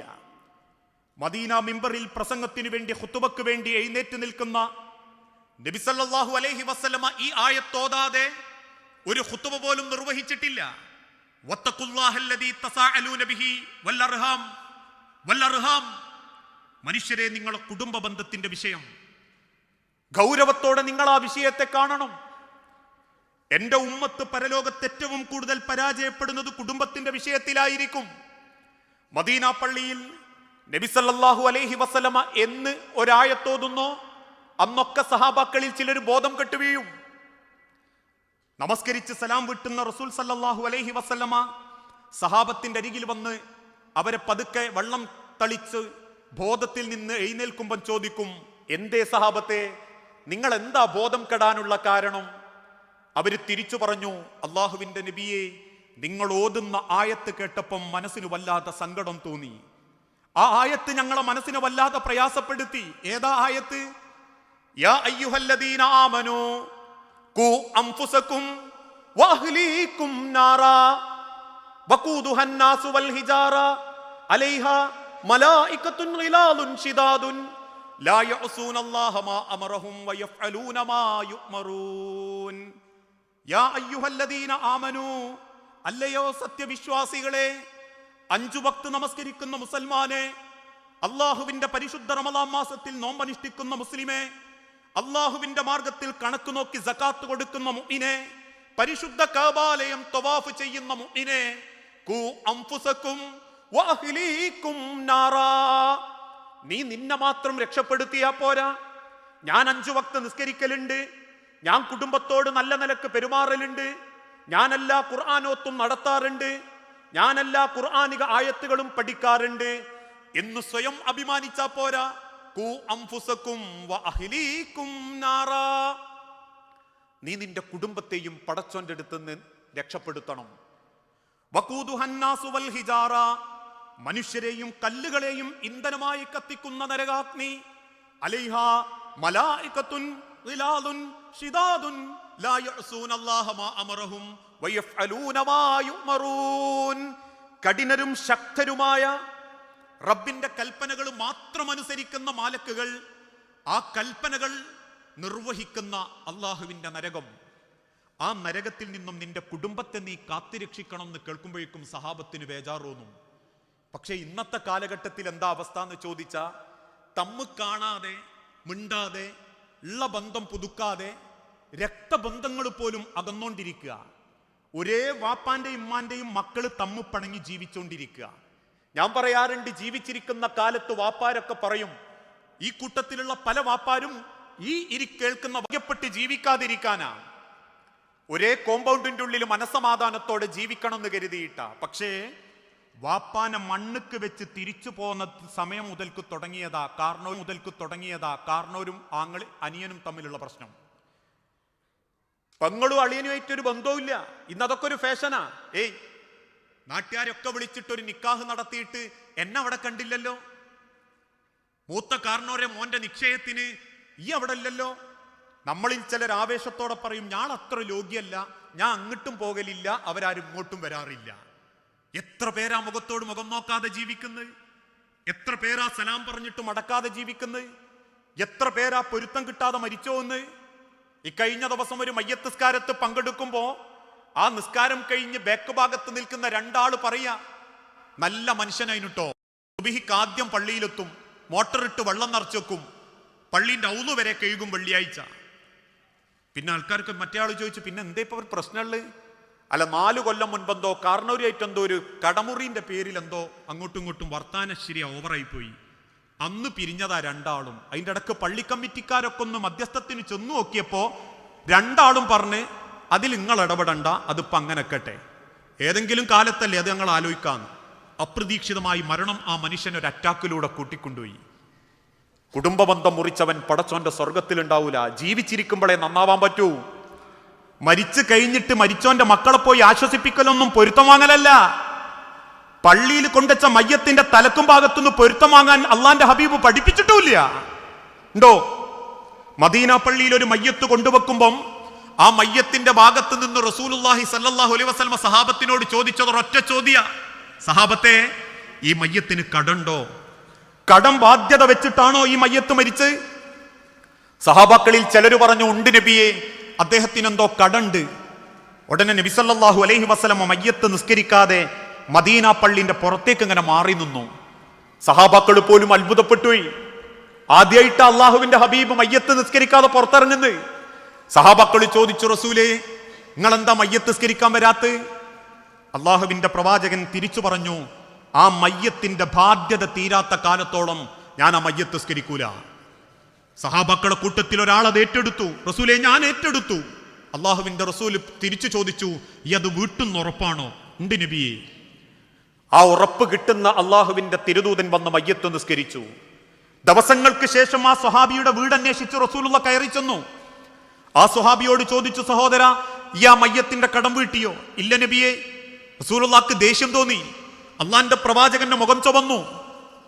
ദേഷ്യത്തോടെ റസൂലുള്ള വീട്ടിൽ നിന്ന് ഇറങ്ങി നടന്നു. പിറ്റേ ദിവസവും അള്ളാന്റെ ഹബീബ് കയറി ചെന്ന് ചോദിച്ചു, സഹോദര, ഈ ആ മയ്യത്തിന്റെ കടം വീട്ടിയോ? അദ്ദേഹം പറഞ്ഞു, വീട്ടി നബിയെ. അള്ളാഹുവിന്റെ പ്രവാചകൻ പുഞ്ചിരിയോടെ പറഞ്ഞു, അൽഹംദുലില്ലാ, എങ്കിൽ ഇന്നു മുതൽ ആ മയ്യത്തിന്റെ ശരീരത്തിലെ മാംസത്തിന്റെ തിളപ്പ് പടച്ചോൻ കബറിൽ കുറച്ചു കൊടുക്കും. എങ്ങനെ? ആരെങ്കിലും കടം വാങ്ങുകയും അത് വീട്ടാതെ മരണപ്പെടുകയും ചെയ്താൽ അവന്റെ മയ്യത്ത്, കബറ് കിടക്കുന്ന മയ്യത്തിന്റെ തൊലിന്റെ അടിയിലുള്ള മാംസം അങ്ങനെ വെന്തോണ്ടിരിക്കും.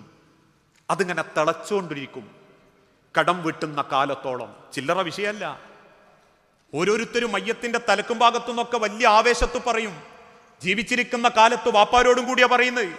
ആരാന്റെ പൈസ കടം വാങ്ങിക്കൊണ്ടുപോയിട്ട് ഓന്റെ കണ്ണുപ്പെടാതെ നടക്കുന്നവരുണ്ടെങ്കിൽ അവരോടും കൂടിയാ പറയണത്.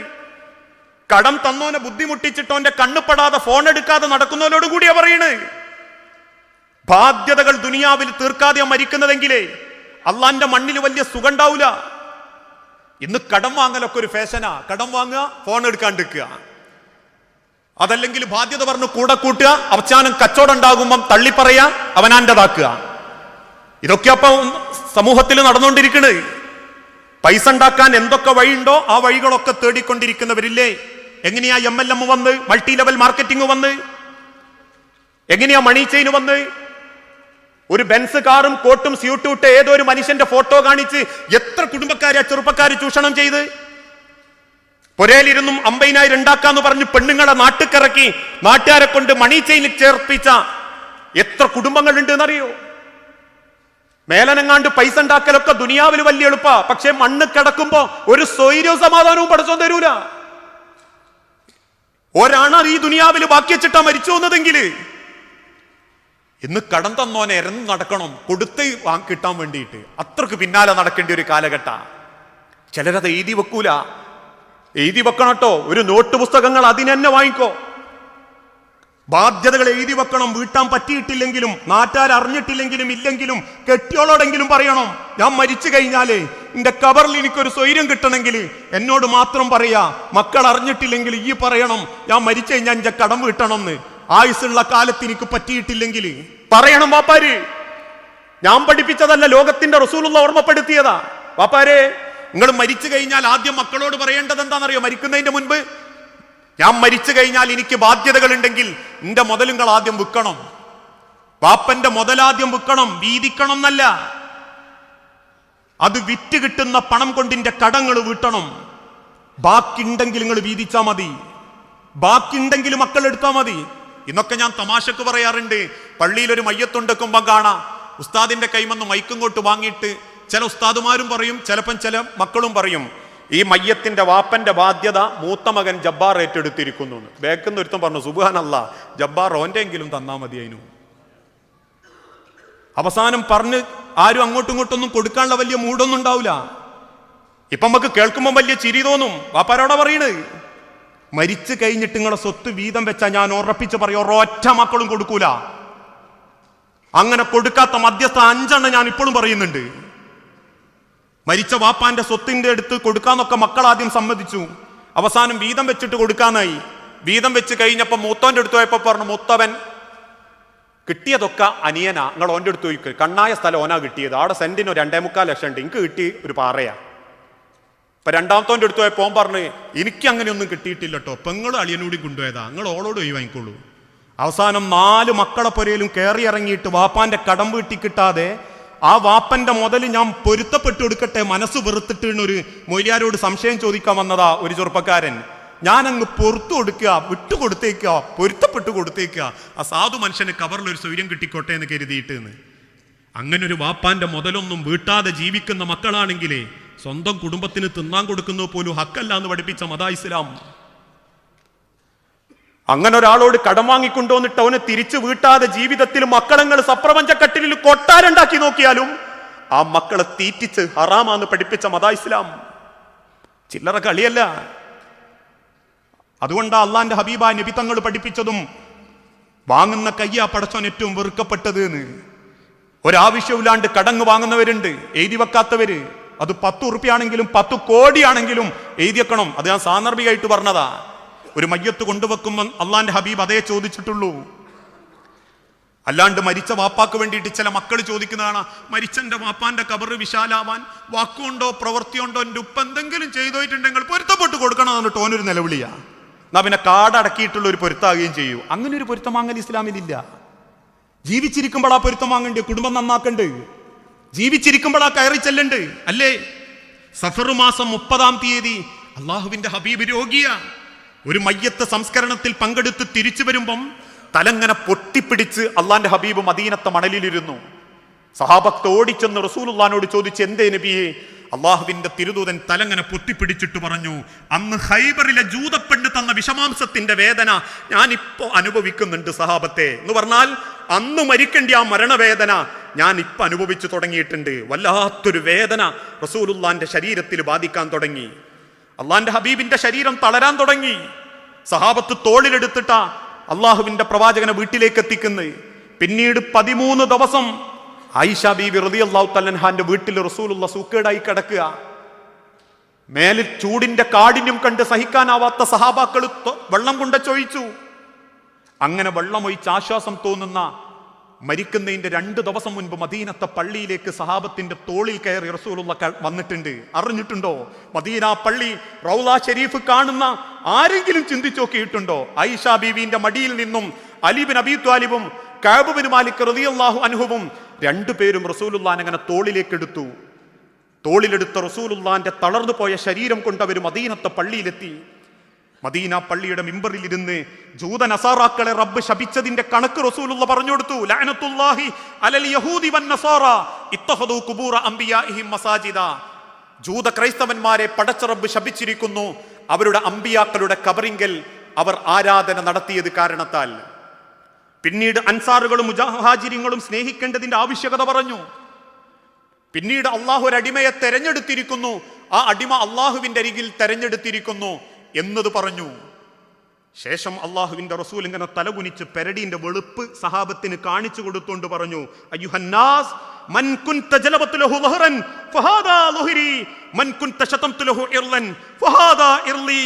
സഹാബത്തെ, എന്റെ നാവ് കൊണ്ടോ പെരുമാറ്റം കൊണ്ടോ നിങ്ങൾക്കാർക്കെങ്കിലും എന്നോട് വെറുപ്പ് വന്നു പോയിട്ടുണ്ടെങ്കിൽ ഫഹാദാ ലുഹരി, എന്റെ മുതുകിതാ, എന്റെ പെരടിയിതാ. എന്നെ തല്ലേണ്ടവർക്ക് എന്റെ പെരടി നോക്കി തല്ലാം, എന്റെ മുതുകിലേക്ക് നോക്കി നിങ്ങൾക്ക് മർദ്ദിക്കാം. എന്നാലും നിങ്ങൾ പടച്ചോന്റെ അടുത്തേക്ക് ആ പൊരുത്തക്കേട് നീക്കി വെക്കരുത് ട്ടോ എന്ന്. ലോകം കണ്ട അഷ്റഫുൽ ഹൽക്ക് ജീവിച്ചിരിക്കുമ്പോൾ പൊരുത്തം വാങ്ങി മരിച്ചുപോയ മനുഷ്യനാ, ജീവിച്ചിരിക്കുമ്പോൾ പൊരുത്തം വാങ്ങി വഫാത്തായ റസൂല. ആ റസൂലുള്ളാഹി സല്ലല്ലാഹു അലൈഹി വസല്ലമയുടെ അനുയായികൾക്ക് ഇപ്പോഴും വാശിയാ, ഈഗോയാ. ആഹാ, ഞാൻ പോവില്ല, എൻ്റെ അടുത്ത് വരട്ടെ, എൻ്റെ മുൻപിൽ വരട്ടെ, എൻ്റെ അടുത്ത് എന്നോട് സലാം പറയട്ടെ. നേർക്ക് നേരെ കണ്ടാൽ പോലും കാർക്കിച്ചു തുപ്പി തിരിഞ്ഞു പോകുന്നവരില്ലേ? ഇപ്പോഴും മനസ്സിൻ്റെ ഉള്ളിൽ പക കൊണ്ട് കിടക്കുന്നവരില്ലേ? ഒന്ന് വിളിച്ച് സലാം പറയാൻ, ഞാനങ്ങ് തോൽക്കട്ടെ എന്ന് കരുതാൻ. ഇന്ന അക്രമക്കും ഇൻദല്ലാഹി അത്ഖാക്കും, നിങ്ങളിൽ മാന്യന്മാരെയാണ് റബ്ബ് ഇഷ്ടപ്പെടുന്നതെന്നും അവരാണ് ദൈവഭക്തിയുള്ളവരെന്നും ആവർത്തിച്ച് റബ്ബിന്റെ ഖുർആൻ പഠിച്ചിട്ടും മനസ്സിന്റെ അഹന്തയും മനസ്സിന്റെ പകയും മനസ്സിന്റെ വെറുപ്പും കൊണ്ട് ഏതെങ്കിലും കുടുംബം അലോഗ്യപ്പെട്ടിട്ടാ ഇപ്പോഴും ജീവിക്കുന്നതെങ്കിൽ, പ്രിയപ്പെട്ടവരെ, റമദാനിൽ വെറുതെ പട്ടിണി കിടന്നിട്ടൊന്നും ഒരു കാര്യമില്ല കേട്ടോ. വെറുതെ കുറച്ച് പട്ടിണി കിടന്നു എന്നുള്ള കണക്കേ അള്ളാന്റെ അടുത്തുണ്ടാവും. ഇത് കേൾക്കുമ്പം ചില സഹാബാക്കൾ ചോദിച്ചു, റസൂലേ, എനിക്ക് അങ്ങോട്ടൊരു പിണക്കുമില്ല, പക്ഷെ ഓൻ ഇങ്ങോട്ട് പിണക്കുണ്ട്. ഞാനൊന്നും ചെയ്തിട്ടില്ല, പക്ഷെ അവർക്ക് എന്നോട് പിണക്കുണ്ട്. ഞാൻ അങ്ങോട്ട് സലാം പറയും, അവർ മടക്കുന്നില്ല. ലൈസൽ വാസിലു ബിൽ മഖാഫി, നിങ്ങൾ കുടുംബ ബന്ധം ചേർക്കേണ്ടത് നിങ്ങൾക്ക് പിണക്കില്ലാത്തവരോടല്ല. അങ്ങനെ ഉണ്ട് ചിലര്. കാരണോരെ വീട്ടിലൊക്കെ പോവും, അനിയന്റെ വീട്ടിൽ പോവില്ല. എന്താ? കാരണോര് പൈസക്കാരനാ, നമുക്ക് മോളെ കെട്ടിക്കാനോട് ഇണ്ടേ കാരണോരോട് വലിയ ലോകിയായിരിക്കും. പെങ്ങളെ വീട്ടിൽ പോവും, അനിയന്റെ വീട്ടിൽ പോവില്ല. അതെന്തേ? പെങ്ങളും അളിയനും നല്ല പൈസക്കാരുത്തിയാ, അതുകൊണ്ട് ഇടക്ക് ഓളെ അടുത്തേക്ക് പറഞ്ഞയച്ചാലേ കാര്യം ഉണ്ടാവും. ഏത് ബന്ധാണോ മുറിഞ്ഞു നിൽക്കുന്നത് അവരെ എടുത്തു പോകണം. ജീവിച്ചിരിക്കുമ്പോഴേ നന്നാവാൻ പറ്റൂ. മയ്യത്തിസ്കരിക്കാൻ ആളുകൂടലൊന്നും മരണത്തിന്റെ വലിയ പുണ്യമായിട്ട് നമ്മൾ മനസ്സിലാക്കേണ്ടതില്ല. നന്മണ്ട പള്ളിയിലൊക്കെ 10,000 മയ്യത്തിസ്കരിക്കാൻ വന്നാൽ ചിലപ്പോൾ നാട്ടുകാർ പറയും, ഇമാതിരി ഒരു മയ്യത്തിസ്കാരം നമ്മണ്ട ഞങ്ങൾ കണ്ടിട്ടില്ല. അതുകൊണ്ട് എനിക്കെന്തോ ഗുണമുണ്ടോ? ബാധ്യതകളില്ലാതെ മണ്ണിന്റെ അടി കിടക്കണം, ഒരാളെ മനസ്സും വേദനിപ്പിക്കാതെ കിടക്കാൻ പറ്റണം, ഒരു കുടുംബം മുറിക്കാതെ കിടക്കാൻ പറ്റണം, സ്വന്തം നാവുകൊണ്ട് ഒരാളെ മനസ്സും നൊമ്പരപ്പെടുത്താതെ കിടക്കാൻ പറ്റണം, ഒരാളെ ഹക്കും ഒരു 5 നയാ പൈസയും കവർന്നെടുക്കാതെ കിടക്കാൻ പറ്റണം. അങ്ങനെ കിടക്കുന്ന പള്ളിക്കാട്ടിലെ ആ കള്ളിച്ചെടിന്റെ അടിയിലുള്ള 6 അടി മണ്ണുണ്ടല്ലോ, പടച്ചോൻ സ്വർഗത്തിന്റെ പരിമളം കൊണ്ട് നിറച്ചു തരും. ആ സ്വർഗത്തിന്റെ മണം കൊണ്ട് പടച്ചോൻ അവിടെ ആദരിക്കും നമ്മളെ. അതുകൊണ്ട് ആ ബന്ധങ്ങൾ കൂട്ടിച്ചേർക്കുന്നവനെ ആ പടച്ചോൻ ഇഷ്ടം. ഏത് ബന്ധങ്ങളും പടച്ചോൻ തരുന്നതാ. ഞാൻ പറയലുണ്ട്, അബ്ദുറഹ്മാൻ നബീസനെ കല്യാണം കഴിച്ചൊരു രാത്രി കൂടെ കടന്നപ്പോൾ ഉണ്ടായ മുതലല്ല ഞാൻ. ബാപ്പാന്റെ ശ്രവിക്കപ്പെടുന്ന കോടിക്കണക്കിന് ബീജങ്ങളിലെ ഞാനെന്ന ബീജത്തിന് പടച്ചോൻ കുതിച്ചോടാനുള്ള കഴിവ് കൊടുക്കുകയും എന്റെ ഉമ്മാന്റെ ഗർഭാശയത്തിന്റെ 3 ഭിത്തികൾക്കുള്ളിലുള്ള അണ്ടത്തോട് അള്ളിപ്പിടിച്ച് രക്തപിണ്ഡമായി, അലക്കയായി, മുഖയായി, പിന്നീട് തല താഴേക്ക് വരുന്ന രൂപത്തിൽ പുറത്തേക്ക് കൊണ്ടുവന്ന് മാതാവിന്റെ പൊക്കിൾ കൊടിയിലൂടെ ജീവനും വായുവും തന്ന് ഉമ്മാന്റെ നെഞ്ചിലുള്ള അമൃതെന്ന പാല് തന്ന് സ്നേഹിക്കാൻ വാപ്പനെ ഇമ്മനെയും തന്ന പടച്ചോൻ എന്നോട് കാണിച്ച ഔദാര്യം എന്റെ ജീവിതം. എനിക്ക് തന്ന അനുഗ്രഹമാന്റെ വാപ്പയമ്മയും, എനിക്ക് തന്ന ജീവന്റെ പ്രാണനാ എനിക്കെന്റെ കുടുംബം. ഞാൻ ഏത് കുടുംബത്തിൽ ഏത് വാപ്പാന്റെ മക്കളാവണം പടച്ചോൻ തീരുമാനിച്ചതാ. അതുകൊണ്ടാ റസൂലുള്ളാഹി സല്ലല്ലാഹു അലൈഹി വസല്ലമ ബന്ധങ്ങൾക്കൊക്കെ ആ വിലയാ കൊടുത്ത്, ആ സ്ഥാനാ കൊടുത്ത്. ഒരിക്കൽ അംർ റളിയല്ലാഹു അൻഹു, ഒരുപാട് സഹാബാക്കൾ മദീനത്തെ പള്ളിയിലിരിക്കുമ്പോൾ വലിയൊരു ചർച്ച നടന്നുകൊണ്ടിരിക്കുകയാണ്. ആ ചർച്ചയിൽ പങ്കെടുക്കുന്ന എല്ലാ സഹാബത്തിനും ഒരാഗ്രഹമുണ്ട്, ആ ചർച്ച നടപ്പിലാക്കാൻ വേണ്ടി സഹാബത്തിന്റെ കൂട്ടത്തുനിന്ന് അള്ളാന്റെ റസൂൽ ആരെങ്കിലും തെരഞ്ഞെടുക്കുന്നുള്ള ഒരു ആവേശത്തിലാണ്. ആ ആവേശത്തിൽ എല്ലാ സഹാബാക്കളും ഇങ്ങനെ നിൽക്കുന്ന സമയത്ത് അള്ളാന്റെ ഹബീബ് പിൻഭാഗത്തുള്ള അംർ ബിൻ ആസിനെ അടുത്തേക്ക് വിളിച്ചിട്ട് പറയും, അംറേ വാ, ഈ കാര്യം നീയാ ചെയ്യേണ്ടത്, ഈ കാര്യം നീയാണ് അംറേ ചെയ്യേണ്ടത്. ഇക്കണ്ട സഹാബത്തിന്റെ നടുവിൽ നിന്ന് Ali bin Abi Talib, Umar bin Khattab, Usman bin Affan, Abu Bakr Siddiq റളിയല്ലാഹു അൻഹു അടക്കം നിരവധി സഹാബാക്കൾ ഇരിക്കുന്ന സദസ്സിന്ന് റസൂലുള്ളാഹി എന്നെ തെരഞ്ഞെടുത്തു എന്ന് കണ്ടപ്പം അംർ റളിയല്ലാഹു അൻഹുവിന് വല്ലാത്തൊരാവേശം. അദ്ദേഹം എഴുന്നേറ്റ് നിന്ന് സഹാബാക്കളൊക്കെ കേൾക്കെ ഉറക്കെ ചോദിച്ചു, റസൂലേ, നിങ്ങൾക്ക് ഈ ജനങ്ങളിൽ മനുഷ്യരിൽ ആരോടാ ഏറ്റവും ഇഷ്ടം? അംർ റളിയല്ലാഹു അൻഹു കരുതി എന്നോടുള്ള ഇഷ്ടം കൊണ്ടാ റസൂലുള്ളാഹി എന്നെ തെരഞ്ഞെടുത്ത് എന്നാ. അതുകൊണ്ട് റസൂലുള്ളാഹി സല്ലല്ലാഹു അലൈഹി വസല്ലം എപ്പോൾ പറയും അംറിനോടാ റസൂലിന് ഇഷ്ടം എന്ന്, റസൂലിന്റെ മുഖത്തേക്ക് നോക്കി സഹാബാക്കളൊക്കെ അങ്ങനെ നോക്കി നിൽക്കുമ്പോൾ അള്ളാഹുവിന്റെ പ്രവാചകൻ സല്ലല്ലാഹു അലൈഹി വസല്ലം ഉറക്കെ വിളിച്ചു പറയും, അംറേ, എനിക്ക് ഏറ്റവും ഇഷ്ടം നിന്റെ ഭാര്യ ആയിഷ ബീവിനെയാട്ടോ. ചോദ്യം അള്ളാഹിന്റെ റസൂലുള്ളാഹി സല്ലല്ലാഹു അലൈഹി വസല്ലം തെറ്റിദ്ധരിച്ചോ എന്ന സങ്കടം കൊണ്ട് വീണ്ടും അംർ റളിയല്ലാഹു അൻഹു ചോദിക്കും, റസൂലേ, ഞാൻ അതല്ല ഉദ്ദേശിച്ച്, ഈ ആണുങ്ങളെ കൂട്ടത്തിൽ നിങ്ങൾക്ക് ആരോടാ ഏറ്റവും ഇഷ്ടം? എല്ലാ സഹാബാക്കളും അള്ളാന്റെ ഹബീബിന്റെ മുഖത്തേക്ക് ഇങ്ങനെ നോക്കി നിൽക്കുമ്പം വലതുഭാഗത്ത് തലകുനിച്ചിരിക്കുന്ന സിദ്ദീഖുൽ അക്ബറിന്റെ തോളത്ത് പതുക്കെ 2 തട്ട് തട്ടിയിട്ട് റസൂലുള്ളാഹി പറയുന്നുണ്ട്, ആയിഷ കഴിഞ്ഞാൽ എനിക്ക് ഏറ്റവും പ്രിയപ്പെട്ടവൻ ആയിഷാന്റെ വാപ്പ അബൂബക്കറ. നോക്കൂ നിങ്ങൾ, റസൂലുള്ളാഹി സല്ലല്ലാഹു അലൈഹി വസല്ലം കൊടുക്കുന്ന കുടുംബത്തിന്റെ ഒക്കെ ഒരു സ്ഥാനം. ഇന്ന് ഏട്ടൻ അനിയനെ കണ്ടൂടാ, അനിയൻ ഏട്ടനെ കണ്ടൂടാ, ഏട്ടൻ്റെ ഒക്കെ അനിയൻ്റെ ഓളെ കണ്ടൂടാ, അനിയൻ്റെ ഒക്കെ ഏട്ടൻ്റെ ഓളെ കണ്ടൂടാ, നാത്തൂമാർക്ക് ആങ്ങളൻ്റെ ഓളെ കണ്ടൂടാ, ആങ്ങളൻ്റെ ഒക്കെ നാത്തൂമാരെ കണ്ണെടുത്താ കണ്ടൂടാ. കെട്ടിയോളെ വാപ്പനോന് ആഴ്ചയിൽ കൊല്ലത്തിലൊരിക്കൽ പോലും ഒന്ന് സലാം വിളിച്ച് സലാം പറയല്ല, ഫോൺ വിളിച്ച്. തമ്മ് പകയാ, വെറുപ്പാ, ദേഷ്യ. എന്തിന്? ദുനിയാവിന്റെ പേരിൽ, ദുനിയാവിലെ ചെറിയ ചെറിയ കാരണത്തിന്റെ പേരിൽ. നബി സല്ലല്ലാഹു അലൈഹി വസല്ലം മരിക്കുന്നതിന്റെ തൊട്ടു മുൻപ് 9 ഭാര്യമാരന്ന് നിലവിലുണ്ട് ട്ടോ. മരണസമയത്ത് ഈ 9 ഭാര്യമാരുള്ള സമയത്ത് സഹാബാക്കളിൽ ചിലർക്കൊരു സംശയം, റസൂലേ, ഈ ഭാര്യമാരിൽ നിങ്ങൾക്ക് ആയിഷ ബീവിയോട് ഒരു പ്രത്യേക ഇഷ്ടക്കൂടുതലുണ്ട് എന്ന് ഞങ്ങൾക്കൊരഭിപ്രായം. അള്ളാഹുവിന്റെ റസൂലുള്ളാഹി പുഞ്ചിരിയോടെ പറഞ്ഞു, ഇല്ല, എനിക്ക് എല്ലാവരും ഒരുപോലെയാ. അപ്പൊ സഹാബത്ത് പറഞ്ഞു, അല്ല റസൂലേ, നിങ്ങൾക്ക് ആയിഷ ബീവിയോട് ഒരു പ്രത്യേക താല്പര്യം ഉള്ളതായിട്ട് ഞങ്ങൾക്ക് അനുഭവപ്പെടാറുണ്ട്. അതെന്തുകൊണ്ടാ റസൂലേ? ആയിഷ ബീവിന്റെ സൗന്ദര്യാണോ, ആയിഷ റളിയല്ലാഹു തആല അൻഹായുടെ ചെറുപ്പമാണോ നിങ്ങൾ അങ്ങനെ സ്നേഹിക്കാനുള്ള കാരണം? ചോദ്യം കേട്ട നബി സല്ലല്ലാഹു അലൈഹി വസല്ലമന്റെ കണ്ണിങ്ങനെ നിറഞ്ഞു. റസൂലുള്ളാഹി പറഞ്ഞു, രണ്ടും അല്ല. നിങ്ങൾക്കങ്ങനെ തോന്നിയിട്ടുണ്ടേ, കാരണം രണ്ടും അല്ല. പിന്നെന്താ റസൂലേ? അള്ളാഹുവിന്റെ റസൂൽ ഇങ്ങനെ ആകാശത്തേക്ക് നോക്കി പറയും, മക്കയിൽ പ്രബോധനത്തിന്റെ തുടക്കത്തിൽ ശത്രുക്കൾ കരിങ്കല്ലുകൊണ്ട് എന്നെ എറിഞ്ഞോടിക്കുമ്പോ, എന്റെ തലയിലേക്ക് അവർ ചപ്പ് ചവറുകൾ നിക്ഷേപിക്കുമ്പോ, അന്ന് എന്നെ നെഞ്ചോട് ചേർത്ത് ആശ്വസിപ്പിച്ചൊരു കൂട്ടുകാരൻ ഉണ്ടായിരുന്നു എനിക്ക്. അബൂ ത്വാലിബിന്റെ തായ്വരയിൽ പച്ചലയും പച്ചവെള്ളവും കുടിച്ച് അവരെന്നെ പട്ടിണി കിട്ടപ്പോ എനിക്ക് ഭക്ഷണം എത്തിച്ചു തന്ന, അല്ലെങ്കിൽ എന്നെ സഹായിച്ചൊരു കൂട്ടുകാരൻ ഉണ്ടായിരുന്നു എനിക്ക്. ത്വായിഫിന്റെ മണലാരണ്യത്തിലൂടെ എന്റെ കുടുംബക്കാരെന്നെ കരിങ്കല്ലുകൊണ്ട് എറിഞ്ഞോടിച്ചപ്പോ കണങ്കാലിലെ ചോരയും കൊണ്ട് ഞാൻ സങ്കടപ്പെടുമ്പോ എന്റെ തോളത്ത് തട്ടി ആശ്വസിപ്പിച്ച ഒരു കൂട്ടുകാരൻ ഉണ്ടായിരുന്നു എനിക്ക്, എന്റെ അബൂബക്കർ. എന്റെ അബൂബക്കറിന്റെ മോള ആയിഷ. അതല്ലാത്ത ഒരു പരിഗണനയും ഞാൻ ആയിഷക്ക് കൊടുത്തിട്ടില്ല. നോക്കൂ നിങ്ങൾ, റസൂൽ സല്ലല്ലാഹു അലൈഹി വസല്ലം കൊടുക്കുന്ന കുടുംബങ്ങളെയൊക്കെ ഒരു സ്ഥാനം, മഹത്വം. ഇന്ന് അതേ രംഗത്ത് വാപ്പാനെ നോക്കാത്ത മക്കള്, ഉമ്മാനെ നോക്കാത്ത മക്കള്, മക്കളെ നോക്കാത്ത വാപ്പാമ്മ. ബന്ധങ്ങളിൽ ഏറ്റവും മനോഹര മാതാപിതാക്കളും മക്കളും തമ്മിലുള്ള ബന്ധം അല്ലേ? ലോകത്ത് ഒരളവ് വെക്കാതെ സ്നേഹിക്കുന്ന ഒരു സൃഷ്ടി ഉണ്ടെങ്കിൽ അത് ഉമ്മാര് മാത്ര. കാരണം ഞാനൊക്കെ എൻ്റെ ഉമ്മനെ സ്നേഹിച്ചത് കണ്ടതിന് ശേഷം, പക്ഷെ എൻ്റെ വാപ്പയമ്മ എന്നെ സ്നേഹിച്ചത് എന്നോല് കാണുന്നതിൻ്റെ മുൻപാ. ഉമ്മാന്റെ വയറ്റിൽ ഞാൻ കൊരുത്തിട്ടുണ്ട് എന്നറിഞ്ഞ അന്ന് മുതൽ അവര് നമ്മളെ സ്നേഹിക്കുന്നുണ്ട്.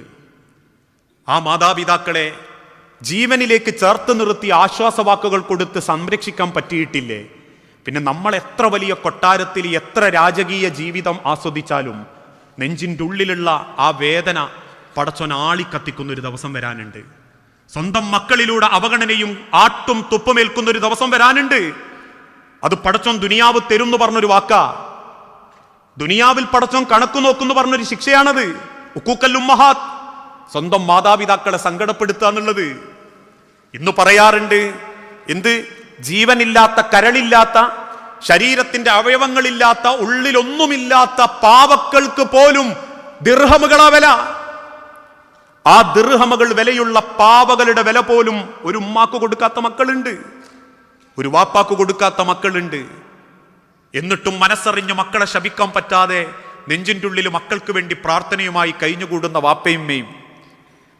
മക്കളെ നോക്കുന്നതിന് വാപ്പയുമ്മയും ഒരു കണക്കും പറയാറില്ല, പക്ഷെ തിരിച്ചു നോക്കുന്നതിന് വലിയ കണക്കാ.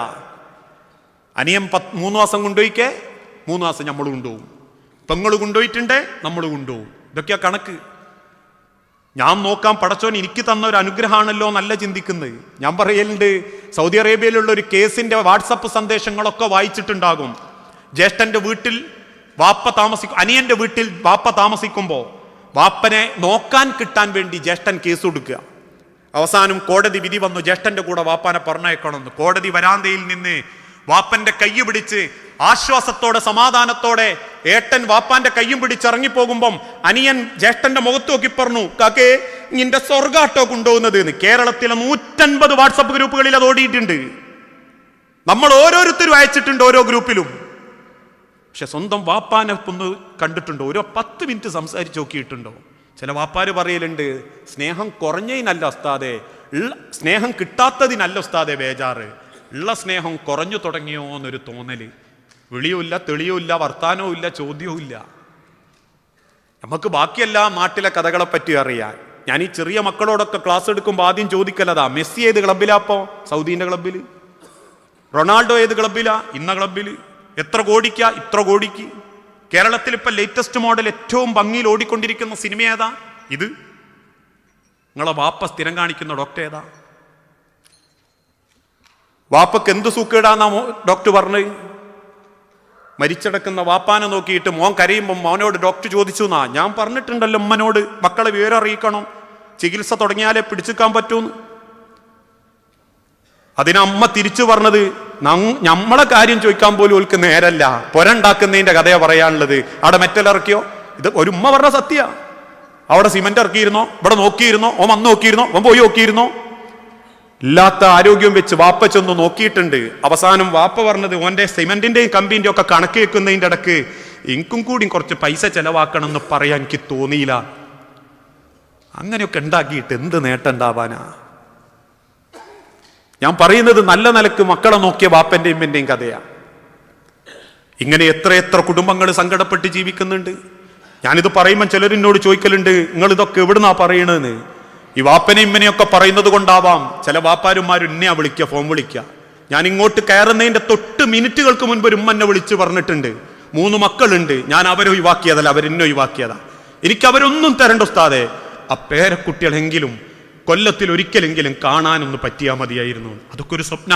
ഒറ്റക്കിരിക്കുന്നു എന്റെ ബേജാററിയണേ. ഒരാഴ്ച കയ്യും കാലും പൊട്ടി പൊരേ കടന്നു നോക്കണം. ഏകാന്തതന്റെ വേദന അറിയണേ. ലോകത്തെ ഏറ്റവും വലിയ വേദന ഏകാന്തതയാ. വീട്ടിൽ കിടന്നു നോക്കണം, 1 മാസം പുറത്തേക്ക് ഇറങ്ങാൻ പറ്റാതായി നോക്കണം, ഒരാളും വർത്താനം പറയാൻ ഇല്ലാണ്ടായി നോക്കണം. അതുണ്ടാകുമ്പോഴേ നമ്മൾ ഏകാന്തതന്റെ വില അറിയൂ. ഒരു 45, 50, 60 വയസ്സ് കഴിഞ്ഞാൽ പിന്നെ റിട്ടയർമെന്റാ, ഏകാന്തതയാ. വാപ്പാർക്ക് സംസാരിക്കാൻ വാപ്പാന്റെ കൂട്ടുകാരെ ഉണ്ടാവൂ. അതുകൊണ്ടാ അള്ളാന്റെ ഹബീബായ നബി തങ്ങൾ പറഞ്ഞൊരു വാക്കില്ലേ, നിങ്ങളെ വാപ്പന്റെ കൂട്ടുകാരനെ ആദരിക്കുന്നത് പോലും നിങ്ങളെ വാപ്പാനെ ആദരിക്കുന്നതിന് സമമാ. ഇബ്നു ഉമർ റളിയല്ലാഹു അൻഹു നട്ടുച്ച നേരത്ത് മരുഭൂമിയിലൂടെ യാത്ര ചെയ്യുമ്പോൾ ഒരു വൃദ്ധനെ കണ്ട് ഒട്ടകപ്പുറത്തുനിന്ന് താഴെ ഇറങ്ങി ആ വൃദ്ധനെ ഒട്ടകപ്പുറത്ത് കയറ്റിക്കൊണ്ടുവന്നില്ലേ. മദീനയിലെത്തിയപ്പോൾ പലരും ചോദിച്ചു, ഇബ്നു ഉമറെ ഇങ്ങനെയൊക്കെ ബഹുമാനിക്കാൻ മാത്രം ഇതാരാ? ഇബ്നു ഉമർ റളിയല്ലാഹു അൻഹു ഒട്ടകപ്പുറത്തിരിക്കുന്ന വൃദ്ധന്റെ കാലിൽ പതുക്കെ കൈ വെച്ചിട്ട് പറഞ്ഞു, ഇതിന്റെ വാപ്പന്റെ കൂട്ടുകാരനാ. ഒരു കാലത്ത് വാപ്പാര് നിങ്ങളെയൊക്കെ നോക്കിയത്, സ്വപ്നം കാണാൻ പഠിപ്പിച്ചതൊക്കെ വാപ്പാന്റെ നെഞ്ചിന്റെ ബലത്തിലാ. ഞാൻ പറയലുണ്ട് ഓരോ വാപ്പക്കും, ഇനി എന്തിനാ ഞാൻ അധികം പറയണത്, നിങ്ങൾ ഓരോരുത്തരും ഇവിടെ ജീവിക്കുന്ന ജീവിതം തന്നെ ആർക്കു വേണ്ടിയാന്ന് ചിന്തിക്കുക. ആർക്കു വേണ്ടിയാ? നിങ്ങൾക്ക് ഒറ്റയ്ക്ക് ജീവിക്കാനാണ് ദിവസം 1 ദിർഹമിന്റെ കൂലി പോരെ. എന്നിട്ടും എന്തിനാ ഓവർ ടൈം എടുത്തിട്ടും അല്ലാത്ത സമയം നോക്കിയിട്ടും പരക്കം പായുന്നത്? നമ്മളെ മക്കൾക്ക് വേണ്ടിയാ, കുടുംബത്തിന് വേണ്ടിയാ, ഒരാളെ മുൻപിലും മക്കൾ തലകുനിക്കാതിരിക്കാൻ വേണ്ടിയാ. ഇന്നിക്കണ്ട സൗകര്യങ്ങൾക്ക് നടുവിൽ ഭംഗിയായിട്ട് നിങ്ങൾ നോക്കുന്നുണ്ടെങ്കിൽ, ഇക്കണ്ട സൗകര്യങ്ങൾ ഇല്ലാത്തൊരു കാലത്ത് നമ്മളെ സംരക്ഷിച്ച മാതാപിതാക്കളെ പറ്റി ഒന്ന് ചിന്തിച്ചു നോക്കിയിട്ടുണ്ടോ? ഒരു നല്ല വാക്ക് പറയാൻ, ഒന്ന് ചേർത്ത് നിർത്താൻ, ഒരു ഉമ്മാന്റെ മനസ്സറിയാൻ. ജീവിതത്തിൽ ഞാനൊക്കെ പറയലുണ്ട്, ഉമ്മുള്ള കാലത്തങ്ങ മരിച്ചുകയാണെങ്കിൽ അതൊക്കെ ഒരു വലിയ സമാധാനമാണ്. കാരണം ഒരു ഉമ്മാന്റെ നാവിന്റെ പ്രാർത്ഥനയൊക്കെ മതി ചിലപ്പോൾ എന്റെങ്ങളെയൊക്കെ നരകം തട്ടിത്തിരിഞ്ഞോ. ഒരു ഉമ്മാന്റെ നാവിന്റെ ബലം മതിയാകും നമ്മളെ ജീവിതത്തിൽ സംഭവിച്ചു പോയ പാപങ്ങളൊക്കെ ഒന്ന് പൊരുത്തപ്പെടാൻ. കാരണം അത്രയേറെ ഒരു മക്കളെന്ന് വിചാരിച്ച് ജീവിക്കുന്ന. കഴിഞ്ഞ ദിവസം നാട്ടിൽ നിന്ന് ഒരു പ്രഭാഷണം കഴിഞ്ഞ് ഭക്ഷണം കഴിക്കാൻ പോയൊരു വീട്ടിൽ 70 വയസ്സുള്ള ഒരു പ്രായമുള്ള ഒരു 68 വയസ്സുള്ള ഒരു കാക്കായിയാ. അദ്ദേഹത്തിൻ്റെ ഉമ്മ ഉണ്ട് 90-92 വയസ്സാ. എല്ലും തൂലായ അത് തസ്ബിയാലയും പിടിച്ചിട്ട് ഇങ്ങനെ എന്തോ ദിക്റില്ല. എന്നോട് ചോദിച്ചാൽ എന്താ ചെല്ലുന്നതെന്ന് അറിയില്ല. നല്ലോണം കേട്ടു നോക്കിയാൽ അമീദ് അമീദ് എന്ന് കേൾക്കുന്നുണ്ട്. അപ്പൊ എന്നോട് പറഞ്ഞേ അമീദ് ഞാനാ, എനിക്ക് ദീർഘായുസ് തരാൻ പ്രാർത്ഥിക്കുകയാണ്. 68 വയസ്സുള്ള മോന് വേണ്ടി 90 വയസ്സുള്ള അമ്മ പ്രാർത്ഥിക്കുന്നത് അമീദിന് ദീർഘായുസ് കൊടുക്കേ. ഇന്നതൊന്നും ആർക്കും വേണ്ട. അത്യാവശ്യം 2 പൈസ കൈമൽ വരുമ്പോഴേക്കൊക്കെ എല്ലാവരും അങ്ങനാന്ന് ഞാൻ പറയുന്നില്ല കേട്ടോ. വാപ്പനെയും പൊന്നോല നോക്കുന്നവരുണ്ട്, അവരെ ബർക്കത്ത് കിട്ടി മരിച്ചു പോകുന്നവരുണ്ട്, അവരുടെ പ്രാർത്ഥന കിട്ടി സ്വന്തം കൈമന്ന് അവരെ യാത്രയാക്കാൻ പറ്റിയവരുണ്ട്. ഞാനിതിപ്പങ്ങളോട് പറഞ്ഞുതരാനുള്ള കാരണം, മരിച്ചു കഴിഞ്ഞിട്ട് നിങ്ങൾക്ക് എത്ര നല്ല വയല് കേട്ട് കരഞ്ഞിട്ട് ഒരു കാര്യവുമില്ല. മരിച്ചു കഴിഞ്ഞിട്ട് വാപ്പന്റെയും എൻ്റെയും വയല് കേട്ടിട്ട് കണ്ണ് നിറച്ചിട്ട് അങ്ങോട്ട് നിങ്ങൾ 10 മിനിറ്റ് കരഞ്ഞു. പെണ്ണുങ്ങളെ കുറെ ചീത്തയും പറഞ്ഞു, ഓള് കാരണ പോകാൻ പറ്റാത്തതെന്നും പറഞ്ഞു. നമ്മളെ മക്കളെ നോക്കിയിട്ട് നമ്മൾ നെടുവീർപ്പിട്ടു. ഒരു കാര്യവുമില്ല. കാരണം ജീവിച്ചിരിക്കുന്ന സമയത്ത് കൊടുക്കുന്നതിനെ വിലയുള്ളൂ. അത് സ്നേഹമായാലും പരിഗണനയായാലും. മരിച്ചു കഴിഞ്ഞാൽ പിന്നെ കിട്ടുന്നത് കുറ്റബോധവും നെഞ്ചുപൊട്ടലും മാത്രമാണ്. അത് കിട്ടുന്ന ഒരുപാട് മക്കൾ നമ്മളെ കൂട്ടത്തിലുണ്ട്. ഞാനൊക്കെ ഹുതുബക്ക് കയറുമ്പോൾ ചില മക്കളെന്ന് കൈയടിച്ചിട്ട് ഒരു ഉസ്താദെ ദ്വാരക്കണം. ഞാൻ ചോദിച്ചെന്ത് വാപ്പനെ ഇമ്മനെ ഇങ്ങനെ ഉറക്കത്താണെന്ന് എന്തോ ഒരു ബേജാറ്. നിങ്ങളൊന്ന് ദ്വാരക്കണം കേട്ടോ. പടച്ചോൻ തരുന്ന ആദ്യത്തെ ശിക്ഷയാണത്. വാപ്പനെമ്മിനെ നല്ലോണം നോക്കാത്ത മക്കൾക്ക് നെഞ്ചിൻ്റെ ഉള്ളിൽ ഒരു നീറലായിരിക്കും. സ്വന്തം മക്കൾ നമ്മളെ നേരെ തിരിഞ്ഞിക്കുമ്പം പടച്ചോനോട് ഇതെന്താ പടച്ചോൻ എൻ്റെ മക്കൾ ഇങ്ങനെ ആയിപ്പോയത് എന്ന് പോലും പറയാനുള്ള ഒരു ത്രാണി ഉണ്ടാവൂല. ആ സമയത്ത് പോലും ചിന്തിക്കെന്താണെന്നറിയോ, എനിക്കിത് കിട്ടേണ്ടതാ, എൻ്റെ വാപ്പനെമ്മിനെയും ഞാൻ അങ്ങനെയല്ലേ പറഞ്ഞയച്ചത്. അവരായിരുന്നു നമ്മളുടെ ഫലവും അഡ്രസ്സും സമാധാനവും ഒന്ന് തിരിച്ചറിയുന്ന ഒരു സമയമുണ്ട്. ഞാനിപ്പോൾ പറയലുണ്ട്, ഞാൻ വീട്ടിൽ നിന്ന് ഇറങ്ങുന്ന സമയത്ത് ഞാൻ 1.5 മണിക്കാണ് ഞാൻ വീട്ടിൽ നിന്ന് ഇറങ്ങി 5:30 മണീൻ്റെ ഫ്ലൈറ്റിന്. ആ 1.5 മണിക്കുണ്ട് 2 ആളും കൊലായിൽ വന്നിരിക്കുന്നത്. നീ പോവാന്ന് പറഞ്ഞിട്ടോ, അല്ലെ 2 ദിവസമേ ഉള്ളൂ, 2 ദിവസം നീ പോവാന്ന് പറഞ്ഞിട്ടൊരു സമാധാനമല്ലടോ. ഞാൻ പറയാ, അങ്ങനെ ഒരു കഴിഞ്ഞൊരു ദുബായ് പോക്കിൻ്റെ ഇടക്ക് അവർ 2 ആളും പെങ്ങളെ വീട്ടിലായി പോയി. ഞാൻ ഒറ്റക്ക് പുരേന്ന് ഇറങ്ങിപ്പോരുമ്പോൾ എനിക്കെന്തോ ഇല്ലാതായതുപോലെ തോന്നി. ഞാൻ എൻ്റെ മനസ്സാട്ടോ പറയുന്നത്. എനിക്കെന്തോ ആരും ഇല്ലാണ്ടായി പോയ പോലെ എനിക്ക് തോന്നി. ഞാൻ ഒറ്റപ്പെട്ടു പോലെ എനിക്ക് തോന്നി. അന്ന് ഞാൻ മനസ്സിലാക്കിയത്, തിരിച്ചു ചെല്ലുമ്പോഴും ഇറങ്ങിപ്പോരുമ്പോഴും ആ ഒരു ഫലം, ആ ഒരു ധൈര്യം അവിടെ നിന്ന് നഷ്ടപ്പെടുമ്പോൾ നമ്മളൊക്കെ ഒരു 90% അപ്പോഴാണ് നമ്മൾ മരിച്ചു പോകുന്നത്. അല്ലാണ്ട് സ്വന്തം ജീവൻ പോകുമ്പോഴല്ല. ജീവിച്ചിരിക്കുന്ന കാലത്താ ഇതൊക്കെ ചെയ്യണ്ട്. ജീവിച്ചിരിക്കുന്ന കാലത്താ നല്ലത് പറയണ്ട്. ജീവിച്ചിരിക്കുമ്പോഴാ നല്ലത് ചെയ്യണ്ട്. കൂടുതലൊന്നും കൊടുക്കണ്ട. ഒരു ചേർത്ത് നിർത്തിയൊരു വർത്താനം, ഒരു സംസാരം മറ്റെന്തിനേക്കാളും വിലണ്ടെന്ന്. ഇതേപോലെ തന്നെ രക്ഷിതാക്കളോടും പറയാണ്, മക്കൾക്കിടയിൽ ഒന്നും വേർതിരിവ് കാണിക്കരുത് കേട്ടോ. ഇന്ന് പല കുടുംബത്തിലും ആ വേർതിരിവ് കാരണം ആ മക്കളുടെ ഇടയിലൊക്കെ പ്രശ്നങ്ങൾ ഉണ്ടാകുന്നത്. ചില അമ്മമാർക്ക് ചില മക്കളോടൊരു പ്രത്യേക താല്പര്യം സ്വത്തിലും കാണിക്കും, സ്നേഹത്തിലും കാണിക്കും. ചില മക്കൾ പറയും, ചെറുപ്പത്തിലെ ഉമ്മന്റെ സ്വഭാവമാണ്, ഇന്നെ വലിയ ഇഷ്ടമല്ല, കാരണോരെ വലിയ ഇഷ്ട. ഞാൻ പെണ്ണിട്ടിയപ്പോ ഉമ്മക്ക് ഇഷ്ടമല്ല, കാരണോരെ പെണ്ണിട്ടിയപ്പോ ഇഷ്ട. ഇത് അനന്തര സ്വത്തിൽ വരെ കാണിക്കുന്ന വാപ്പാരുമാരുണ്ട്. അള്ളാഹുവിന്റെ പ്രവാചകൻ സല്ലല്ലാഹു അലൈഹി വസല്ലം പറഞ്ഞു, ഒരാൾ വിശ്വസിക്കുകയും സൽക്കർമ്മങ്ങൾ പ്രവർത്തിക്കുകയും എന്നാൽ മരണസമയത്ത് അയാൾ അനന്തര സ്വത്തിൽ എന്തെങ്കിലും കള്ളത്തരം കാണിച്ച വഹുവ ഫിന്നാർ, ഓ നരകത്തിലാ. ചില മക്കൾ നോക്കാൻ കൊണ്ടുപോയി എന്നുള്ള കാരണത്തിന്റെ പേരിൽ കള്ളൊപ്പ് പിടിച്ച് സ്വത്ത് കൈക്കലാക്കുന്നവരുണ്ട്. ഇസ്ലാമിന്റെ ശറയൊക്കെ ചില ആളുകൾക്ക് അവനാന്റെ കാര്യത്തിൽ മാത്രമേ ഉള്ളൂ. ഞാൻ പറയുമ്പോൾ എന്നോട് എന്ത് വെറുപ്പുണ്ടായാലും ശരി, നിങ്ങളത് ചിന്തിക്കേണ്ടതും അങ്ങനെയാ.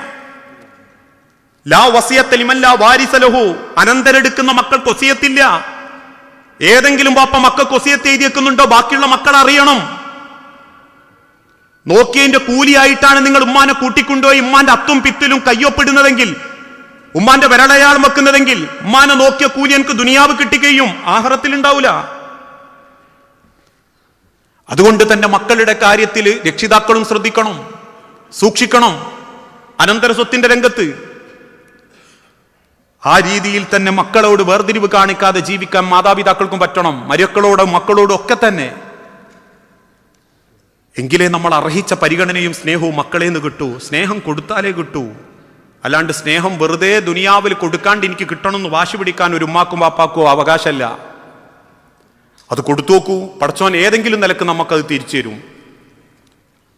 എന്നാൽ കൊടുക്കാതെ വേർതിരിവും പകയും കാണിച്ച് മക്കളോട് അലോഗ്യം കാണിച്ച് മനസ്സിൽ ആ വേർതിരിവ് പ്രകടിപ്പിച്ചിട്ടുണ്ട് എങ്കിൽ പിന്നെ മക്കൾ നല്ലോണം നോക്കുന്നില്ല, തിന്നാൻ തരുന്നില്ല, നോക്കുന്നില്ല എന്ന് വാശി പിടിക്കാൻ പാടില്ല. അതിന് അർഹതല്ല ചിലന്മാർക്കും വാപ്പാർക്കും. ഞാൻ ദീർഘിപ്പിക്കല്ല. ആ ബന്ധങ്ങളിൽ ഏറ്റവും മനോഹരമായൊരു ബന്ധമായിരുന്നു ഭാര്യ ഭർത്താക്കന്മാർ തമ്മിലുള്ള ബന്ധം. ഇന്നൊരുപാട് ബന്ധങ്ങളൊക്കെ അവിഹിതങ്ങളായി മാറിക്കൊണ്ടിരിക്കുകയാണ്. എത്ര ബന്ധങ്ങളാണെന്നറിയോ നശിച്ചുകൊണ്ടിരിക്കുന്നത്. ഇന്ന് കണക്ഷനുകളൊക്കെ ഓരോരുത്തരുടെ ഭാഗ്യമായിട്ടാ പറയുന്നത്. ഓരോരുത്തരും പറയാറില്ലേ, ഓനൊരു 4 or 5 പെണ്ണുങ്ങളുമായിട്ട് ബന്ധമുണ്ട്, ഓന്റെ തലയിൽ വരച്ചതിന്റെ ഊരമൽ വരച്ചാൽ മതിയായിരുന്നു. ഇതൊക്കെ അപ്പം ഭാഗ്യം. ഒന്നിലധികം ബന്ധങ്ങൾ കൊണ്ടടക്കുക.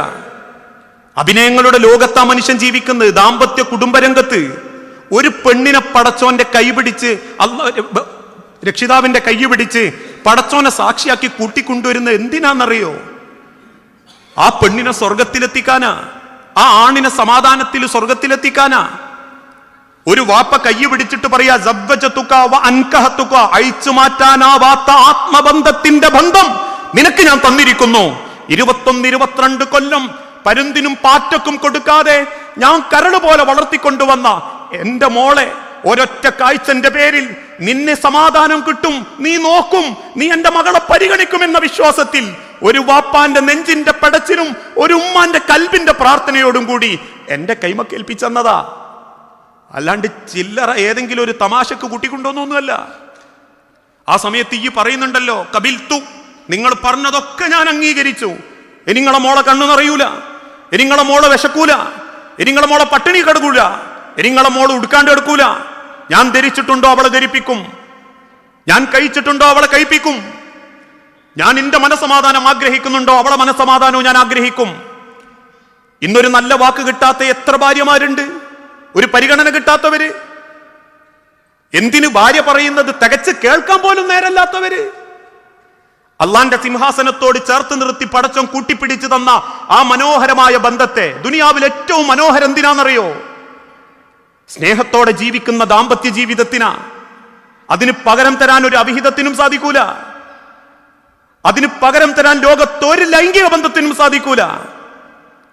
കാരണം തന്റെ കെട്ടിയ പെണ്ണിന് കൊടുക്കുന്ന ഒരു ഉമ്മക്ക് പോലും പടച്ചോന്റെ അടുത്ത് മഗ്ഫിറത്തുണ്ട് എന്നാ.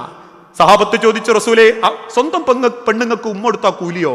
റസൂൽ പറഞ്ഞു, അതെ, അവളുമായിട്ട് ബന്ധപ്പെട്ട കൂലി കിട്ടുമോ നബിയെ? റസൂൽ പറഞ്ഞു, കിട്ടും.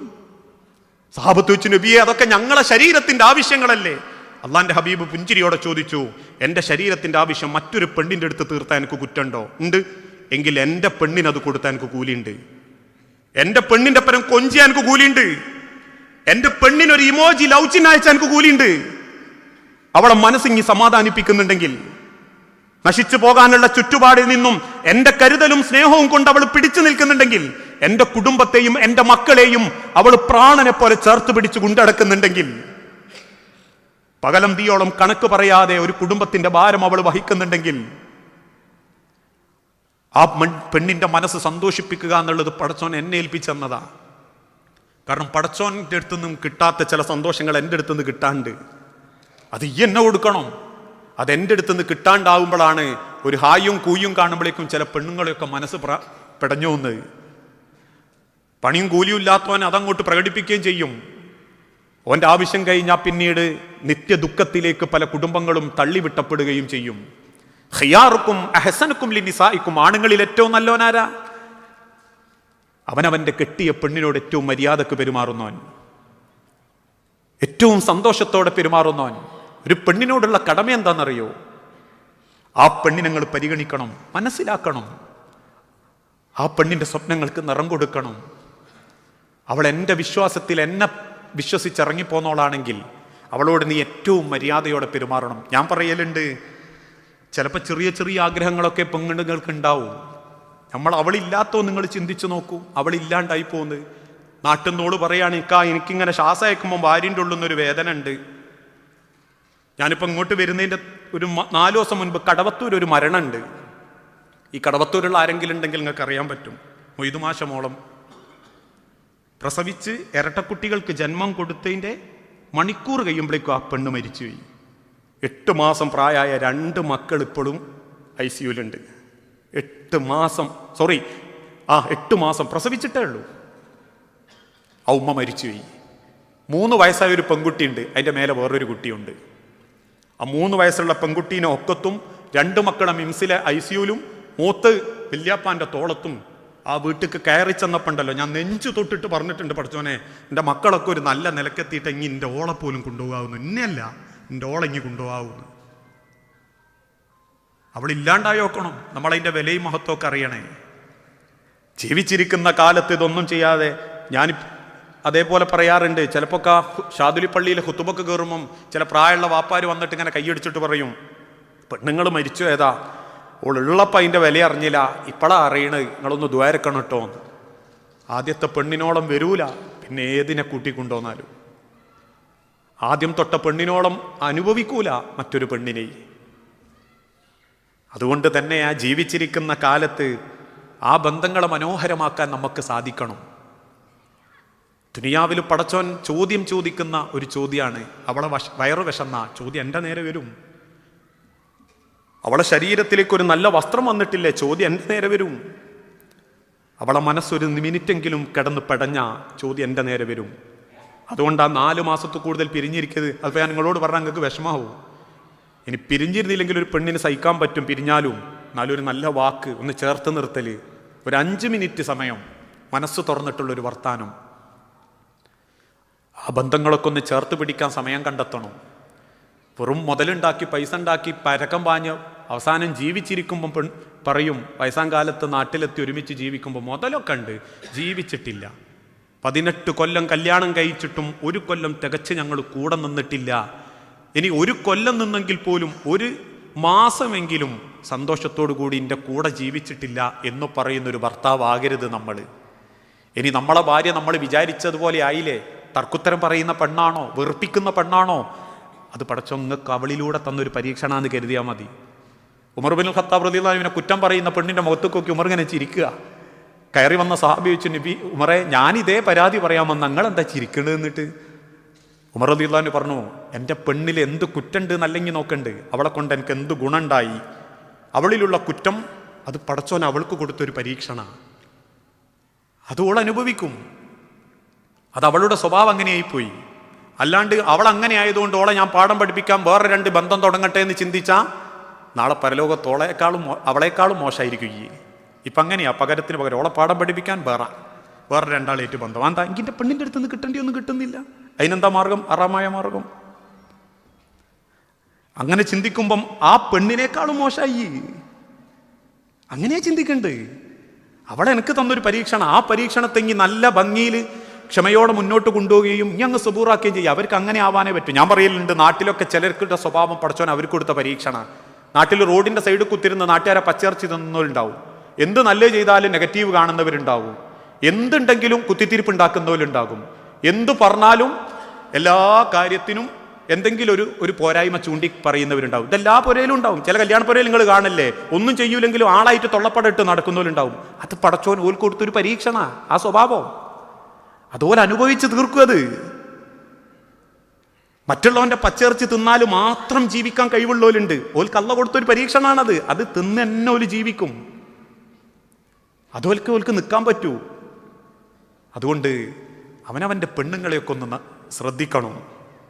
സ്വന്തം ഭാര്യൻ്റെ പരം ചെലവാക്കുന്ന ഓരോ മിനിറ്റിനും സമാധാനമുണ്ട്. അത് അള്ളാൻ്റെ അടുത്ത് വലിയ കൂലിയാണെന്ന് ചിന്തിക്കണം. അതോടൊപ്പം തന്നെ ഭാര്യമാരോടും ഭർത്താക്കന്മാരോട് ഭർത്താവിൻ്റെ മനസ്സറിയണം, ഭർത്താവിൻ്റെ സ്വപ്നങ്ങൾ അറിയണം. അയാളുടെ ജീവിതത്തിലുള്ള ഓരോ സെക്കൻഡുകൾക്കും അയാളോട് ചേർന്ന് നിന്ന് അയാളെ പ്രാണനെ പോലെ നെഞ്ചോട് ചേർത്ത് കൊണ്ടടക്കാൻ പറ്റണം. ഇന്നത്തെ പെൺമക്കൾക്കൊക്കെ നിങ്ങൾ പറഞ്ഞു കൊടുക്കേണ്ടതും അതാണ് കേട്ടോ. വളരുന്ന മക്കൾക്കൊന്നും സ്വന്തം കാലിൽ നിൽക്കുക എന്നുള്ളത് നല്ലത് തന്നെയാണ്. എന്നാലും ആണിനെ വേണ്ട, ഞാളെ കാലിൽ നിന്നിട്ട് ആണിനെ ഭരിക്കും എന്നുള്ളൊരു തോന്നലിലേക്ക് പെൺമക്കൾ വളരുമ്പോഴാണ് കുടുംബത്തിൽ ആർക്കും വേണ്ടത്ര വിലയൊന്നും ഉണ്ടാവാത്തത്. പല ആണുങ്ങൾക്കും പെണ്ണുങ്ങളുടെ അടുത്ത് വില കിട്ടാത്തതും അതുകൊണ്ടാണ്. പറയുമ്പോൾ എല്ലാം പറയണല്ലോ. ഓക്കൊരു ജോലി ഉണ്ടാകുമ്പോൾ പിന്നെ ഓൻ വേണ്ട. ചിലപ്പം സ്വന്തമായ ആ ചുറ്റുപാടിലൊക്കെ എത്തുമ്പോൾ പിന്നെ പിയാപ്പിളൊരു മുടക്കാച്ചരക്ക, അവന് പൈസ അല്ലേ വേണ്ട. അങ്ങനെയല്ല, ഉള്ളതൊരു ഉറുപ്പിയാണെങ്കിലും ഓൻ്റെ പൈസയിൽ ഇങ്ങി ബർക്കത്ത് കണ്ടെത്തണം മോളെ എന്ന് പറഞ്ഞ് പെൺമക്കളെ പഠിപ്പിക്കുകയും ചെയ്യണം. ഒരു പെണ്ണിൻ്റെ സ്വഭാവം കൊണ്ട് അവൾ സൃഷ്ടിച്ചെടുക്കേണ്ടത് ആണിൻ്റെ മനസ്സിലെ വില. ഒരൊറ്റ ചരിത്രം കൂടി പറഞ്ഞ് ഞാൻ എൻ്റെ വാക്ക് അവസാനിപ്പിക്കുക. നബി സല്ലല്ലാഹു അലൈഹി വസല്ലമ മരിക്കുന്നതിൻ്റെ തൊട്ടു മുൻപ്, കുറച്ച് ദിവസങ്ങൾക്ക് മുൻപ് ആയിഷ ബീവിന്റെ കൂടെയാണെന്ന്. രാത്രി ആയിഷ റളിയല്ലാഹു തആലയും അള്ളാഹുവിന്റെ റസൂലും കിടന്നുറങ്ങും. നട്ടപ്പാതിര നേരത്ത് ആയിഷ ബീവി ഞെട്ടി എഴുന്നേറ്റ് നോക്കുമ്പം അടുത്ത് കിടക്കുന്ന അള്ളാന്റെ ഹബീബിനെ കാണുന്നില്ല. ആയിഷ റളിയല്ലാഹു തആലക്ക് വല്ലാത്ത ദേഷ്യം തോന്നി. കാരണം അള്ളാന്റെ റസൂലുള്ള എങ്ങോട്ടോ എഴുന്നേറ്റ് പോയതാ, മറ്റു ഭാര്യന്റെ അടുത്തേക്കങ്ങാൻ പോയതാണോ എന്നൊരു ദേഷ്യത്തിൽ എഴുന്നേറ്റിങ്ങനെ വാതിലിങ്ങോട്ട് തുറന്ന് പുറത്തേക്ക് നോക്കുമ്പം സ്വന്തം വീട്ടിന്റെ മുറ്റത്ത്, മദീനയിലെ വീട്ടിന്റെ മുറ്റത്ത് അങ്ങനെ പതുക്കെ പൊത്തിപ്പിടിച്ച് റസൂലുള്ള അങ്ങനെ വിങ്ങിപ്പൊട്ടി കരയുക. ശബ്ദം പുറത്തു വരാതെ റസൂലുള്ള അങ്ങനെ കരയുക. ആയിഷ ബീവി അള്ളാന്റെ ഹബീബിന്റെ തോളത്ത് ഇങ്ങനെ കൈവച്ച് ചോദിച്ചു, എന്തിനാ റസൂലെ ഇങ്ങനെ സങ്കടപ്പെടുന്നത്? എന്തിനാ നബിയെ ഇത്രക്ക് ബേജാറ്? അള്ളാഹുവിന്റെ റസൂല് പറയും, ആയിഷ, ഞാൻ എൻ്റെ ഖദീജാനെ സ്വപ്നം കണ്ടു. സ്വപ്നം കണ്ട ആയിഷ. എൻ്റെ ഖദീജാനെ കണ്ടപ്പം പിന്നെ എനിക്ക് ഉറക്കം വരുന്നില്ല ആയിഷ. ഒരു പെണ്ണിന്റെ സ്വതസിദ്ധമായ കുശുമ്പോടുകൂടി അള്ളാഹുവിന്റെ പ്രവാചകന്റെ മുഖത്ത് നോക്കി ആയിഷ ബീവി ചോദിച്ചു, നബിയെ, നിങ്ങൾ എന്തിനാണ് ആ കിളവിയെ ഇത്രക്ക് ഇഷ്ടപ്പെട്ട്? അത്രക്ക് ഇഷ്ടപ്പെടാൻ മാത്രം എന്താ റസൂലെ നിങ്ങൾ ഖദീജയിൽ കണ്ട്? അള്ളാഹുവിന്റെ പ്രവാചകൻ സല്ലല്ലാഹു അലൈഹി വസല്ലം തിരിച്ചു പറയുന്നുണ്ട്, ആയിഷ, ഒന്നുമില്ലാത്ത സമയത്താണ് ഖദീജന്റെ കൂടെ കൂടിയത്. മക്കക്കാരെന്നെ അവഗണിച്ചപ്പോ എനിക്ക് ധൈര്യം തന്നത് എൻ്റെ ഖദീജയാ. അവരെന്നെ പട്ടിണി കിട്ടപ്പോ എന്നെ സംരക്ഷിച്ചത് എൻ്റെ ഖദീജയാ. അവരെന്നെ ദ്രോഹിച്ചപ്പോ എന്നെ പിടിച്ച് കിടത്തി ആശ്വസിപ്പിച്ചത് എൻ്റെ ഖദീജയാ. ആ ഖദീജക്ക് പകരം ആകാശം റബ്ബ് തരാന്ന് പറഞ്ഞാലും എനിക്ക് എൻ്റെ ഖദീജാനെ മദീനെ ഞാൻ പറയൂ. തകർച്ചയിൽ ഭർത്താവിൻ്റെ കൂടെ നിൽക്കുന്ന ഒരു പെണ്ണിനെ ഒരാണ് മറക്കൂല. മനസ്സിലാക്കി കൂടെ നിൽക്കുന്ന ഒരു പെണ്ണിനെയും ഒരാൺ ആയുസ്സിൽ മറക്കൂല. അതുകൊണ്ടാ ബദർ യുദ്ധം കഴിഞ്ഞ് സഹാബത്തിന്റെ ഇടയിൽ ശത്രുക്കൾ പിടിക്കപ്പെട്ടപ്പോൾ അവർക്ക് മോചനദ്രവ്യം തന്നാൽ മോചനം കൊടുക്കാമെന്നൊരു ധാരണയായി. പലരും മോചനദ്രവ്യം ഇങ്ങനെ കൊടുക്കുന്നതിൻ്റെ കൂട്ടത്തിൽ ആരോ ഒരു മാല കൊടുത്തു. ആ മാല കണ്ട് അള്ളാഹിന്റെ റസൂലുള്ള ആ മാല വാങ്ങി തിരിച്ചു മറച്ചു നോക്കി. റസൂലുള്ളാന്റെ കണ്ണിങ്ങനെ നിറയും. സഹാബത്ത് ചോദിക്കും, റസൂലേ, മാല ആരുടേതാ നിങ്ങൾക്കറിയോ? അറിയാം സഹാബത്തെ. ആരുടേതാ റസൂലേ? ആ മാല ഇങ്ങനെ പൊതിഞ്ഞു പിടിച്ച് റസൂലുള്ള പറയും, ഇതിന്റെ ഖദീജാന്റെതാ. എന്റെ സൈനബാനെ കല്യാണം കഴിച്ചു കൊടുക്കുമ്പോ എന്റെ ഖദീജ കഴുത്തുന്ന് ദൂരിയിട്ട് കൊടുക്കുന്നത് ഞാൻ എൻ്റെ മനസ്സ് കണ്ടു, കണ്ണ് കണ്ടു. ഇതിന്റെ ഖദീജാന്റെതാ. ഒരു പെണ്ണിന്റെ സ്വർഗാണത്. ഭർത്താവിൻ്റെ മനസ്സിലുണ്ടാക്കുന്ന ബല അത് നേടാൻ പെമ്മക്കളോട് പറയണം. ഇന്ന് ചെറിയ കാരണങ്ങൾ മതി ചില ദാമ്പത്യങ്ങൾ തകരാൻ. അതല്ലെങ്കിൽ ചെറിയ കയറി ചെല്ലുന്ന പൊരേ അടക്കം ആമ്പറ മറിച്ച് കൊണ്ടുവരാൻ ചില പെൺകുട്ടികൾക്ക് പറ്റും. എല്ലാ പെൺമക്കളും അങ്ങനെയാന്നല്ല. കാര്യം അറിയാണ്ട് കൂടെ നിൽക്കുന്ന വാപ്പാരുണ്ട്. കയറി ചെല്ലുന്ന കുടുംബം കുളന്തോണ്ടുന്ന പെൺകുട്ടികളും ഉണ്ട്. ആ കുടുംബത്തിൽ കുത്തിത്തിരിക്കുന്നവരുണ്ട്. മക്കളെ തമ്മ് തല്ലിപ്പിക്കുന്നവരുണ്ട്. ഞാനും എൻ്റെ ഭർത്താവും എൻ്റെ മക്കളും എൻ്റെ സ്വത്തൊന്നും മാത്രം കുശാഗ്ര ബുദ്ധിയോടെ ഉമ്മാന്റെയും മക്കളുടെ ഇടയിൽ കുത്തിത്തിരിപ്പുണ്ടാക്കി അവനാന്റെ പിയാപ്പനെ പിടിച്ചു വലിച്ചുകൊണ്ടുണ്ടോന്ന് അവനാന്റെ കൊട്ടാരം പണിയുന്ന പെൺകുട്ടികളും ഉണ്ട്. ആ മക്കളോടൊക്കെ ഒന്ന് പറഞ്ഞു കൊടുക്കണം. ഒരു കുടുംബത്ത് കയറി ചെല്ലുമ്പോൾ ആ കുടുംബത്തിൽ നമ്മളെ കൊണ്ടുണ്ടാകേണ്ട ഗുണം. പ്രിയപ്പെട്ടവരെ, പരിശുദ്ധ റമദാൻ കൺമുൻപിലെത്തുമ്പോൾ മാറ്റങ്ങൾക്കാവണം നമ്മളുടെ ജീവിതം. കുടുംബ വിശ്വാസ ദാമ്പത്യ രംഗത്തൊക്കെ ആ മാറ്റം നമ്മളെ ജീവിതത്തിൽ കൊണ്ടുവരാൻ സാധിച്ചാൽ നമ്മൾ ചെയ്യുന്ന ഏത് അമലുകൾക്കും അള്ളാഹുവിൻ്റെ അടുത്ത് വില കണ്ടെത്താൻ നമ്മളെ കൊണ്ട് സാധിക്കും. അല്ല, ഇതൊന്നും ജീവിതത്തിലേക്ക് ചേർക്കാതെ മലവെള്ളപ്പാച്ചിലിലെ ചണ്ടികളെ പോലെ എന്ന് റബ്ബ് പരിചയപ്പെടുത്തിയ വെറും ചണ്ടികളായിട്ടാണ് ഇനിയും ജീവിക്കാൻ താല്പര്യമെങ്കിൽ ഇന്നല്ലെങ്കിൽ നാളെ ഒരു മരണം എന്നെയും നിങ്ങളെയും തേടിയെത്താനുണ്ട്. ആ രംഗത്തെ പറ്റി പോലും അല്ലാഹു തആല പഠിപ്പിക്കുന്ന വാക്കുണ്ട്, വലൗ തറാ ഇതിൽ ളാലിമൂന ഫീ ഗമറാത്തിൽ മൗത്ത് വൽ മലായികത്തു ബാസിതു ഐദീഹിം അഖ്രിജു അൻഫുസഹും ഖാലൂ ഫീമ കുൻതും കുന്നാ മുസ്തദഅഫീന ഫിൽ അർളി വലൗ തറാ. റസൂലേ, താങ്കളെങ്ങാനും കണ്ടിരുന്നുവെങ്കിൽ ഇതിൽ ളാലിമൂന ഫീ ഗമറാത്തിൽ മൗത്ത്, അക്രമികളായ റബ്ബിനെ ധിക്കരിച്ച ആളുകളുടെ മരണത്തിന്റെ സമയമെങ്ങാനും നീയൊന്ന് കണ്ടിരുന്നുവെങ്കിൽ വൽ മലായികത്തു ബാസിതു ഐദീഹിം, വാനലോകത്ത് നിന്നും അള്ളാഹു നിശ്ചയിച്ച മലക്കുകൾ അവരിലേക്ക് നിയോഗിക്കപ്പെടുകയും ആ രണ്ട് കൈകളും നീട്ടി മലക്കുകൾ ആത്മാവിന്റെ നേരെ നോക്കി ഗർജിക്കുകയും ചെയ്യുന്ന സമയം അള്ളാഹു വിശുദ്ധ ഖുർആനിന്റെ മറ്റൊരു ഭാഗത്ത് പഠിപ്പിച്ചില്ലേ,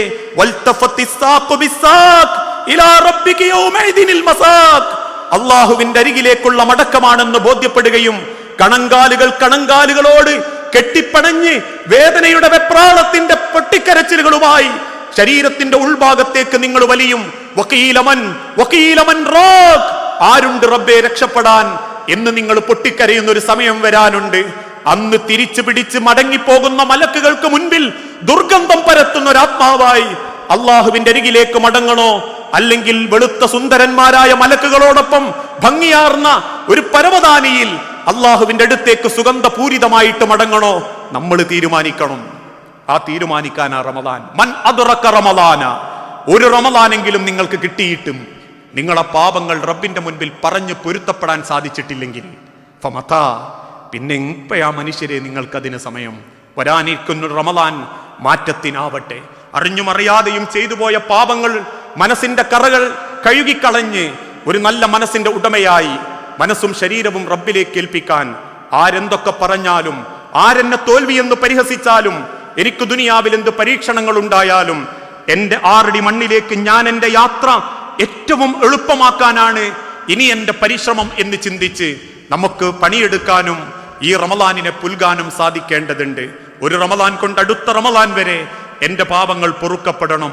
പടച്ച റബ്ബിന്റെ സ്വർഗത്തിലേക്ക് എനിക്ക് ഏറ്റവും എളുപ്പത്തിൽ റയ്യാൻ എന്ന കവാടത്തിലൂടെ പ്രവേശിക്കണം. എന്റെ വായ്നാറ്റം പോലും റബ്ബിന്റെ അരികിൽ എനിക്ക് കൂലിയായിട്ട് ലഭിക്കണം.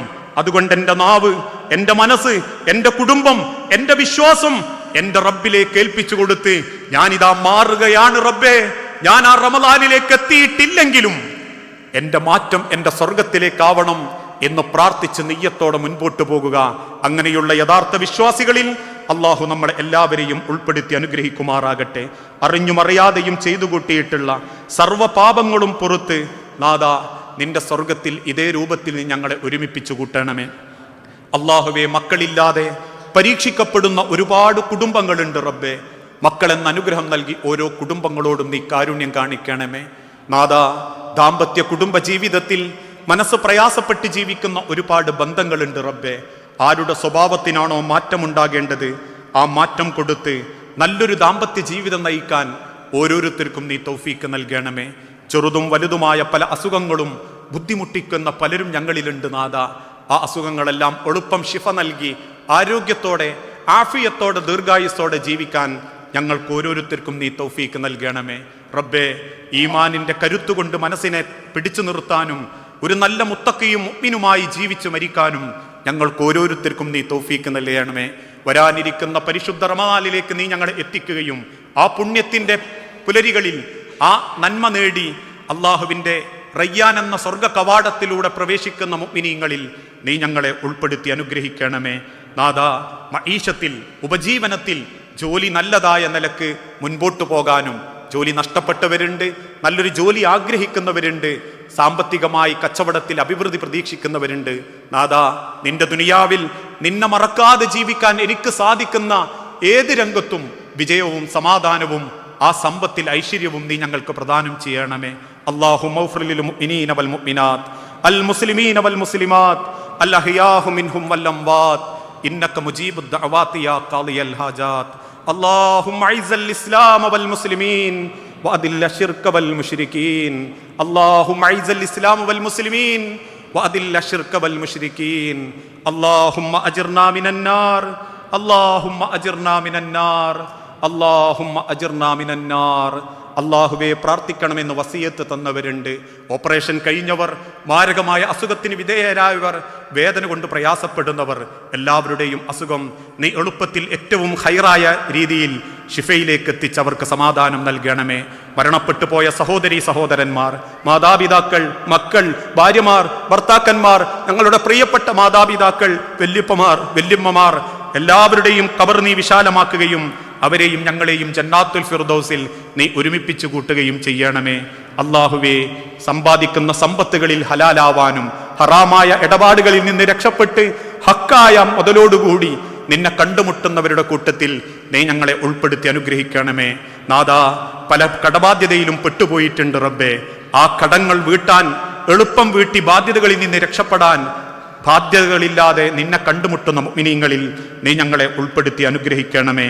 പരിശുദ്ധ റമദാനിന്റെ രാവുകളിൽ അള്ളാഹുവിന്റെ മാർഗത്തിൽ നമസ്കാരം നിലനിർത്താനും ഈമാനോടെ ഇഖ്ലാസോടുകൂടി അള്ളാഹുവിനേറെ ഇഷ്ടപ്പെടുന്ന മുഅ്മിനീങ്ങളാവാനും ഞങ്ങൾക്ക് ഓരോരുത്തർക്കും നീ തൗഫീക്ക് നൽകണമേ. അള്ളാഹുവേ, ഈ ലോകത്ത് നിന്നും തിരിച്ചു പോകുമ്പോൾ നെറ്റിത്തടത്തിൽ വിയർപ്പുള്ള പുഞ്ചിരിക്കുന്നൊരു മുഅ്മിനിന്റെ മുഖവുമായി നിന്നെ കണ്ടുമുട്ടുന്ന യഥാർത്ഥ വിശ്വാസികളിൽ, മുത്തക്കീങ്ങളിൽ നീ ഞങ്ങളെ ഉൾപ്പെടുത്തി അനുഗ്രഹിക്കണമേ. ലോകത്തിന്റെ നാനാഭാഗത്ത് ഞങ്ങളുടെ സഹോദരങ്ങൾ അനുഭവിക്കുന്ന കെടുതിയിൽ നിന്ന് ഞങ്ങളുടെ സഹോദര വിശ്വാസികൾക്ക് നീ സമാധാനവും സന്തോഷവും നൽകണമേ. ഫലസ്തീനിലടക്കം ഞങ്ങളുടെ സഹോദരങ്ങൾ ഏറെ പ്രയാസപ്പെട്ടുകൊണ്ടിരിക്കുന്ന നാഥ, നിന്റെ സഹായവും സംരക്ഷണവും നൽകി ഓരോരുത്തരെയും നീ ആദരിക്കണമേ. ഞങ്ങളുടെ രാജ്യത്തും സമൂഹത്തിലും പടർന്നുകൊണ്ടിരിക്കുന്ന ന്യൂനപക്ഷ ഭൂരിപക്ഷ തീവ്രവാദത്തിൽ നിന്ന്, ലിബറൽ ചിന്താഗതികളിൽ നിന്ന്, സ്വവർഗ അനുരാഗികളിൽ നിന്ന് ഞങ്ങളുടെ നാടിനെയും മക്കളെയും വിശ്വാസത്തെയും നീ കാത്തിരക്ഷിക്കണമേ റബ്ബേ. റബ്ബനാ ആതിനാ ഫിദ്ദുനിയാ ഹസന വഫിൽ ആഖിറതി ഹസനതൻ വഖിനാ അദാബന്നാർ. അൽഹംദുലില്ലാ, തമ്മിൽ നേരിൽ കാണാനും ഈ ഒരു അവസരം തന്നതിനും ഇത് നാളെ അല്ലാഹുവിൻ്റെ അടുത്ത് ഒരു വലിയ അമലു സ്വാലിഹാത്തായി മാറട്ടെ. എന്നെ അല്ല നിങ്ങൾ സ്നേഹിക്കേണ്ടത്, എൻ്റെ വാക്കുകളെയാണ്. വാക്കുകൾക്കാണ് പ്രിയമുണ്ടാകേണ്ടത്. കാരണം ഞാൻ 2 മണിക്കൂർ പാട്ടുപാടിയ നിങ്ങൾ ആരും ഇവിടെ ഇരിക്കൂല. പക്ഷെ ഞാൻ പറയുന്ന വാക്കുകൾ റബ്ബിന്റെ വചനങ്ങളാ, അള്ളാന്റെ ഹബീബായ പ്രവാചകൻ സല്ലല്ലാഹു അലൈഹി വസല്ലമയുടെ വചനങ്ങളാ. ആ വചനങ്ങളെ സ്നേഹിക്കുക, ഏറ്റെടുക്കുക. എവിടെങ്കിലും അതിര് കടന്നുപോകുകയോ ഇഷ്ടപ്പെടാത്തത് പറഞ്ഞു പോവുകയോ ചെയ്തിട്ടുണ്ടെങ്കിൽ പൊരുത്തപ്പെടുക. നിങ്ങളെ പ്രാർത്ഥനയിൽ എന്നെ ഉൾപ്പെടുത്തുക. ഒരിക്കൽ കൂടി ഇനിയും കണ്ടുമുട്ടാൻ അള്ളാഹു തൗഫീക്ക് നൽകട്ടെ എന്ന് ആത്മാർത്ഥമായി പ്രാർത്ഥിച്ച് വസല്ലല്ലാഹു അലാ നബീന. അസ്സലാമു അലൈക്കും വറഹ്മത്തുള്ളാഹി വബറകാതുഹു.